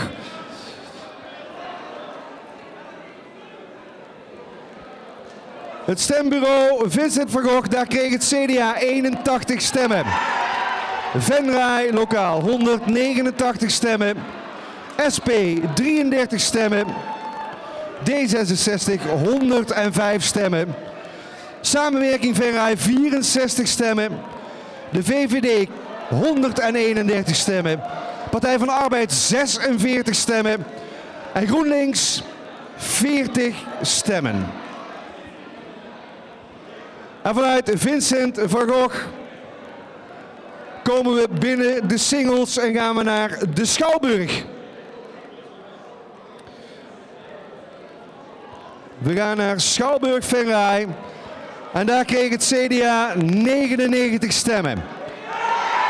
Venray Lokaal 228 stemmen. SP 73 stemmen. D66 130 stemmen. Samenwerking Venray 113 stemmen. De VVD 180 stemmen. Partij van de Arbeid 51 stemmen. En GroenLinks 26 stemmen. Nog 5 stembureaus te gaan.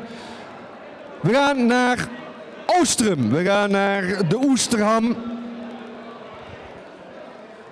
Heel even wachten. De mensen achter de knoppen zijn als een dolle aan het werk.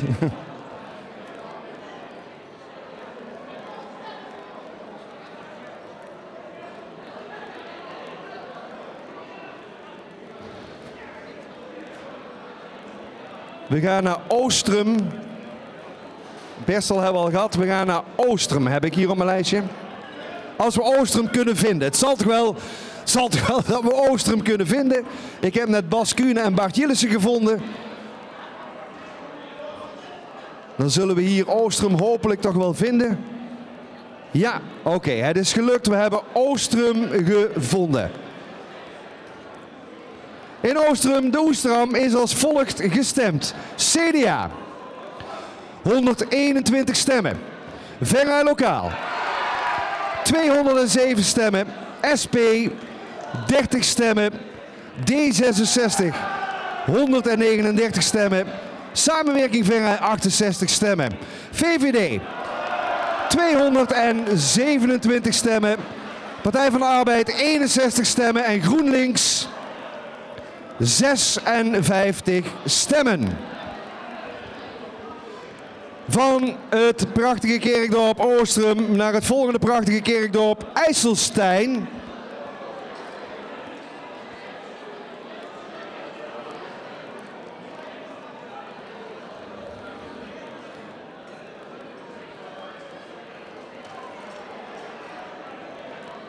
En daar zijn de stemmen die uitgebracht zijn bij de Smeerhof en IJsselstein. 550 voor het CDA. Venray Lokaal, 58 stemmen. De SP, 57 stemmen. D66, 158. Samenwerking Venray, 53 stemmen. VVD, 108 stemmen. Partij van de Arbeid, 12 stemmen. En GroenLinks, 46 stemmen. En vanuit IJsselstein, dames en heren, gaan we richting het Stekske wederom. Maar nu naar Stekske A. B hadden we al gehad, dus nu nog A.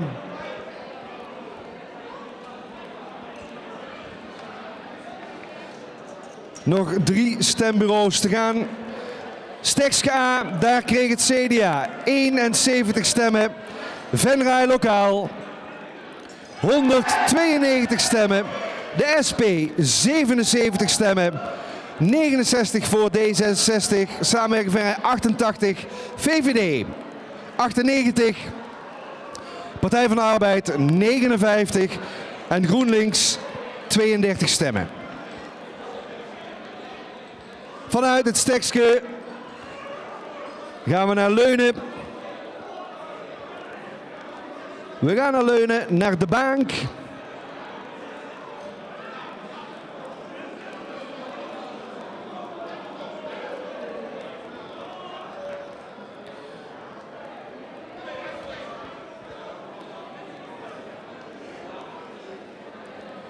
En bij de Bank in Leunen waren er 272 stemmen voor het CDA. Venray Lokaal kreeg 232 stemmen. SP 48. D66 95 stemmen in Leunen. 180 stemmen voor samenwerking Venray. De VVD 123. Partij van de Arbeid 49 en GroenLinks 61. En dan zijn we aangekomen bij het allerlaatste stembureau. En dat is hier uiteraard het gemeentehuis van Venray.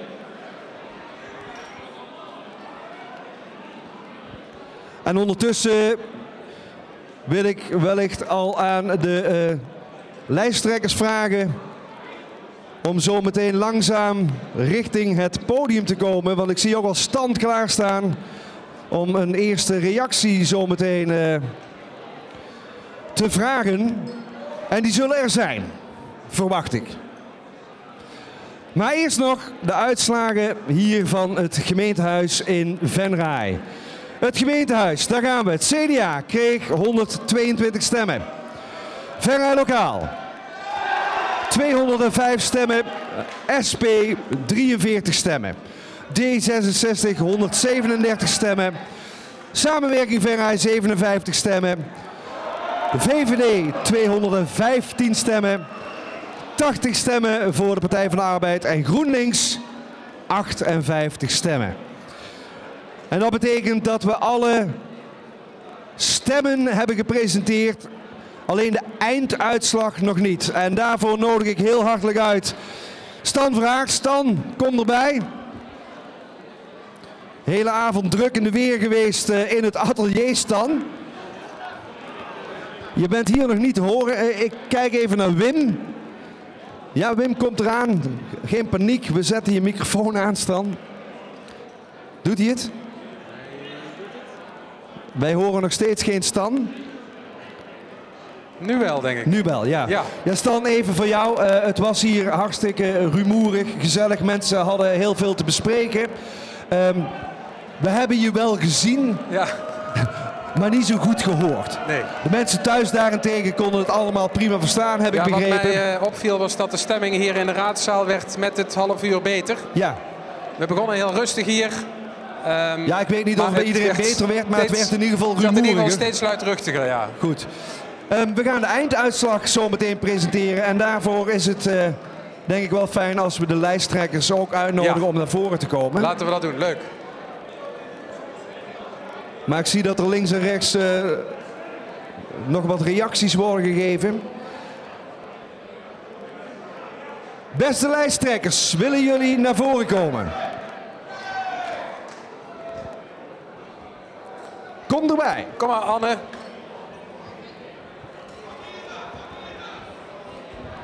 Ja, we kunnen ze allemaal gaan roepen, maar ik neem aan dat ze zelf weten of ze lijsttrekker zijn, hè?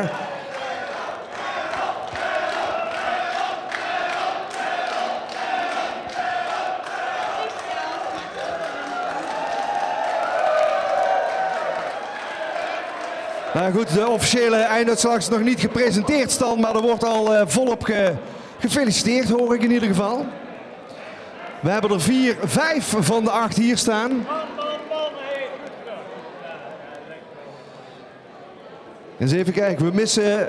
Theo Kijk, Zegers, Henk daar komen de laatste 3 aan. Martin Leenders komen eraan. 6, 7, 8. Oh, rustig, rustig. Goed, Stan, ik stel voor dat we het volgende doen. Ja. Ik zal trachten de einduitslag hoorbaar voor de mensen thuis door te geven. En daarna stuur ik jou op de lijsttrekkers af om de eerste reacties op te halen. Goed, zijn jullie er klaar voor, jongens? De einduitslag van de gemeenteraadsverkiezingen, de voorlopige einduitslag van de gemeenteraadsverkiezingen 2022. Daar gaan we. Kijkt u allemaal mee. Het CDA heeft in totaal 3.479 stemmen gekregen. Venray Lokaal. Volgens mij staat daar 4147. De SP 1184. D66 2135. Samenwerking Venray 1999. De VVD 2804 stemmen. Partij van de Arbeid 1058 stemmen en GroenLinks 882 stemmen. En nou kijk ik even naar achter. Kunnen we daar ook dan de zetels aan koppelen zoals die dan verdeeld zijn?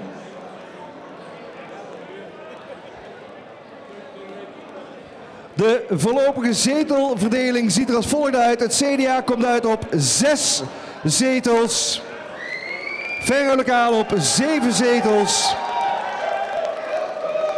De SP 2 zetels. D66 3 zetels. Samenwerking Venray ook 3 zetels. VVD 4 zetels. Partij van de Arbeid 1 zetel en GroenLinks ook 1 zetel.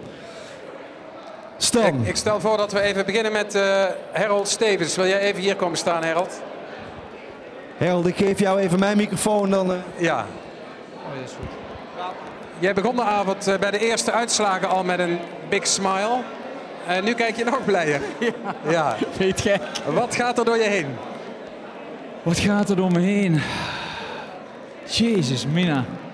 Ongelooflijk. Ja. Ongelooflijk. We hadden gehoopt 5. Het zou echt fantastisch zijn. Omdat we natuurlijk... we zijn begonnen met een nieuwe identiteit. Jonge mensen erbij. Vernieuwing doorgevoerd. Secuur gekeken naar de lijst. Jong, oud, ervaren, minder ervaren, man, vrouw. Ja, en dat het zo'n avond zo gaan worden, ja, dat is een droom. Dat is echt een droom. Dat is echt fantastisch. Hoe is het te verklaren, denk je? Wat is je eerste gevoel erbij? Wat is je eerste... Verklaring is, denk ik, dat wij een heel mooi en krachtig team zijn.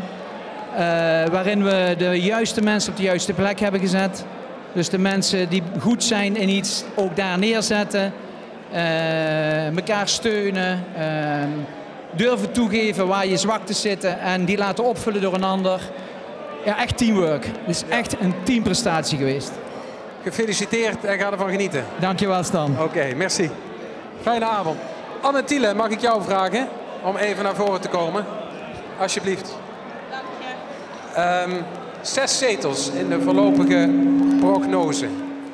Wat vind je van 6 zetels?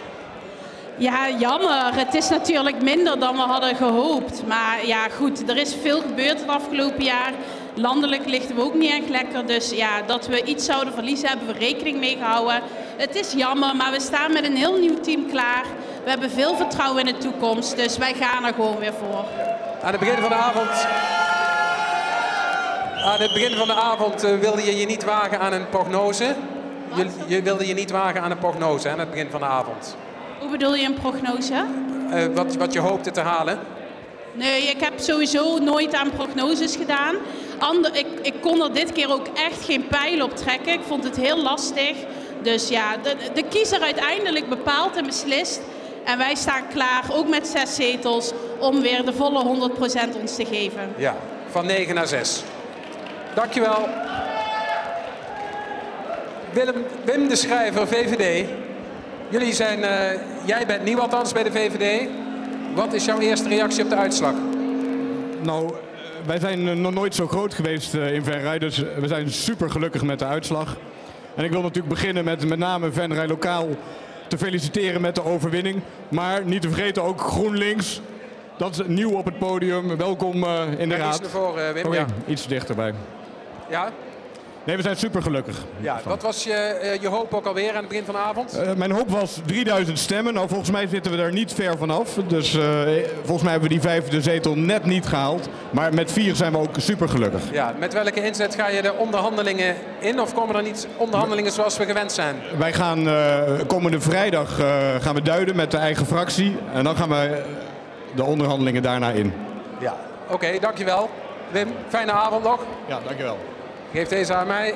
Theo Zegers, mag ik jou even naar voren vragen? Ja, graag. Wat vind jij van de uitslag? Ben je tevreden met deze uitslag? Zoals van tevoren aangekondigd, als wij consolideren op 3 zijn we heel tevreden. Met iets meer zouden we heel blij zijn, maar met 3 zijn we hartstikke tevreden. Dus jullie blijven gelijk staan nu, dat is waar het op neerkomt? Ja, dezelfde plek. Ja. Weer de 4e partij. In grootte en een aantal stemmen althans, dus we zijn daar blij mee. Ja, ook al ben je dan een nieuwe lijsttrekker, je had natuurlijk wel eigenlijk wat winst willen boeken, denk ik dan. Sorry, dat... Als nieuwe lijsttrekker wil je wel wat winst boeken. Ja, dat wil je natuurlijk altijd. Maar uiteindelijk zie je dat de andere partijen een enorme vlucht maken, wat het voor hen natuurlijk hartstikke geweldig is. Nou ja, als je daar tegen afzet, dan hebben wij het mooi gedaan. Ja. De lokale partijen doen het landelijk goed, hè, zeggen ze. Ja, maar dat zie ik op andere landelijke televisie ook. Wordt telkens gezegd van nou, de lokale partijen gaan extra stemmen vangen. En dat is natuurlijk een bijna self-fulfilling prophecy, zeggen ze wel eens. Hè? Okay. Maar het is mooi dat het gelukt is voor die partijen. Juist. Dankjewel. Okay. Merci. Martin Leenders. Lastig te verstaan. Wat zeg je? Martin, wat is jouw reactie op deze voorlopige uitslag? Nou, laat ik beginnen met het feliciteren van de grote winnaars Venray Lokaal en de VVD. Begin van de avond zei ik tegen jou, ik ben tevreden met 3 zetels. Nou, die schijnen we te halen, dus hier staat een tevreden lijsttrekker. Ja, want gelijk blijven is in dit geval goed. Gelijk blijven is goed en als je kijkt het percentage en een absolute stemmenaantal hebben we wat gewonnen. Dus ik ben tevreden. Ja. Stilstand is geen achteruitgang in dit geval? Stilstand is absoluut geen achteruitgang. Nee. Maar dat is met samenwerking Venray nooit overigens. Nee, oké. Dankjewel. Alsjeblieft. Martin Leenders. Kom erbij. GroenLinks, nieuw in Venray. Wat is jouw reactie op deze uitslag? Ja, we zijn natuurlijk hartstikke blij dat we in de raad komen. Ik had eerder deze avond al gezegd dat als we 3 zetels zouden halen, dat ik in de lamp zou klimmen. Maar ik ben in ieder geval ook heel blij dat we nu ook die lamp wat vaker gaan zien. Ja, want hoeveel zijn het er geworden volgens de voorlopige uitslag? 1 zetel. 1 zetel. Ja. Dat is ook goed nieuws voor jezelf, mits je genoeg voorkeurstemmen hebt gekregen. Ja, precies. Het moet nog eventjes blijken of dat ik die zetel in ga nemen of dat het iemand anders gaat worden. Maar het belangrijkste is dat we vertegenwoordigd gaan zijn in de raad. Ja, dat is de belangrijkste winst. Ja, en van daaraf kunnen we het verder uitproberen te bouwen. Ja. Onder voorbehoud welkom in de nieuwe gemeenteraad. Ja, dankjewel. Oké, dankjewel. Henk Bisschops. Hoi. PvdA. Wat vind jij van deze voorlopige uitslag? Van de totaaluitslag of die van ons? Van jullie zelf, van de PvdA. Van onszelf. Nou ja, dat is een beetje dubbel, want we hebben eigenlijk veel beter gescoord dan 4 jaar geleden. Maar hier zijn we niet tevreden mee, want ik had minstens op een extra zetel gehoopt. En die is er niet gekomen en dat is wel teleurstellend. Ja, jullie blijven op 1 zetel staan? We blijven op 1 zetel staan. We hebben wel 300-400 stemmen meer gehaald. Ik heb niet precies uitgerekend. Maar het is niet genoeg voor een tweede zetel. En dat is ook om die reden jammer dat we natuurlijk een heel groot aantal goede mensen daarachter hebben staan die ik het ook gegund had. Ja. Als ik überhaupt natuurlijk in de raad kom, want de persoonlijke uitslagen zijn nog niet bekend. Nee, dus het is ook nog de vraag of jij zelf weer in de raad komt, of jij degene bent die PvdA gaat vertegenwoordigen. Ja, dat zou wel. Het is normaal wel de lijsttrekker die ook wel dan erin komt, maar dat hoeft natuurlijk niet. Nee, hangt van het aantal voorkeurstemmen af. Hangt van de voorkeurstemmen af, ja. Dus nog even spannend, een paar dagen. Zeker. Maar goed, nummer 2, 3, 4 zijn allemaal goed. Dus wie erin komt, dat gaat helemaal goed komen. Ja. In ieder geval met 1 zetel zoals het er nu uitziet. Met 1 zetel, wat ik wel jammer vind in totaal, is dat links niet gegroeid is, maar zelfs 1 zetel verloren heeft. Als we naar SP kijken, naar de Partij van de Arbeid kijken, naar GroenLinks kijken, hebben we nog maar 4 zetels over op links. En dat betekent ook wat mij betreft dat Venray nog meer aan het verrechtsen is en dat is jammer. En misschien ook een goed moment om als linkse partijen meer samen te werken? Jazeker, nee, dat hebben we de laatste maanden heel goed gedaan. En als linkse partijen hebben we daar ook al eens over gepraat. Nou kennen we de uitslag en nu moeten we kijken hoe we ons daarna gaan verhouden. Juist. Dankjewel Henk Bisschops. Fijne avond nog. Jan Hendricks, SP tot slot. Wat is jouw reactie op de uitslag? Nou, de reactie op de uitslag is, we hebben een verdubbeling van het aantal zetels wat we nu hebben. En als je terugkijkt naar 4 jaar geleden, dan hebben we een halvering. Dus het is nogal dubbelop in dit geval. Maar je gaat wel van 1 naar 2. We gaan van 1 naar 2 en daar zijn we heel blij mee. Ja, waar is het aan te danken, denk je? Nou, wat dat betreft, wat slechte uitslag is vooral te danken aan het feit dat wij in coronatijd niet hebben kunnen doen wat wij altijd doen. En dat is 4 jaar lang naar de mensen toe gaan en kijken wat er speelt. En kijken of we samen met die mensen oplossingen kunnen bedenken. Ja. Dat hebben we niet kunnen doen. Dus vandaar denk ik dat de uitslag wat minder is. Ja, dus je staat hier met dubbele, tweeslachtige gevoelens eigenlijk. Ja, dat kun je wel zeggen, ja. Enerzijds is het winst en anderzijds is het verlies. Ja. Dankjewel Jan. Dat waren alle 8 lijsttrekkers. Rob komt er ook weer even bij. Dank jullie wel. Nogmaals gefeliciteerd. Dank jullie wel. Fijne avond nog. Ja. Geniet van de uitslag voor zover dat kan. En dat waren de lijsttrekkers hier op het podium. Ja goed, Stan, dat betekent dat de lijsttrekkers ook weer teruggaan de zaal in. Dat wij hier in ieder geval tegen de mensen dankjewel zeggen. U moet ons geloven, niemand hoort ons meer. U thuis hoort ons waarschijnlijk wel heel goed. Wij bedanken jullie in ieder geval heel hartelijk voor het kijken. Nou goed, het gaat nu beginnen voor de mensen die gekozen zijn. Ja. Nogmaals, de officiële uitslag met alle namen en rugnummers. Volgens mij vanaf maandag. Vanaf maandag, dit is allemaal nog onder voorbehoud. Maandag wordt de officiële uitslag vastgesteld. Goed, vanaf 4 zeggen wij... Dank u wel voor het kijken. Ja, dankjewel en tot ziens. Tot ziens.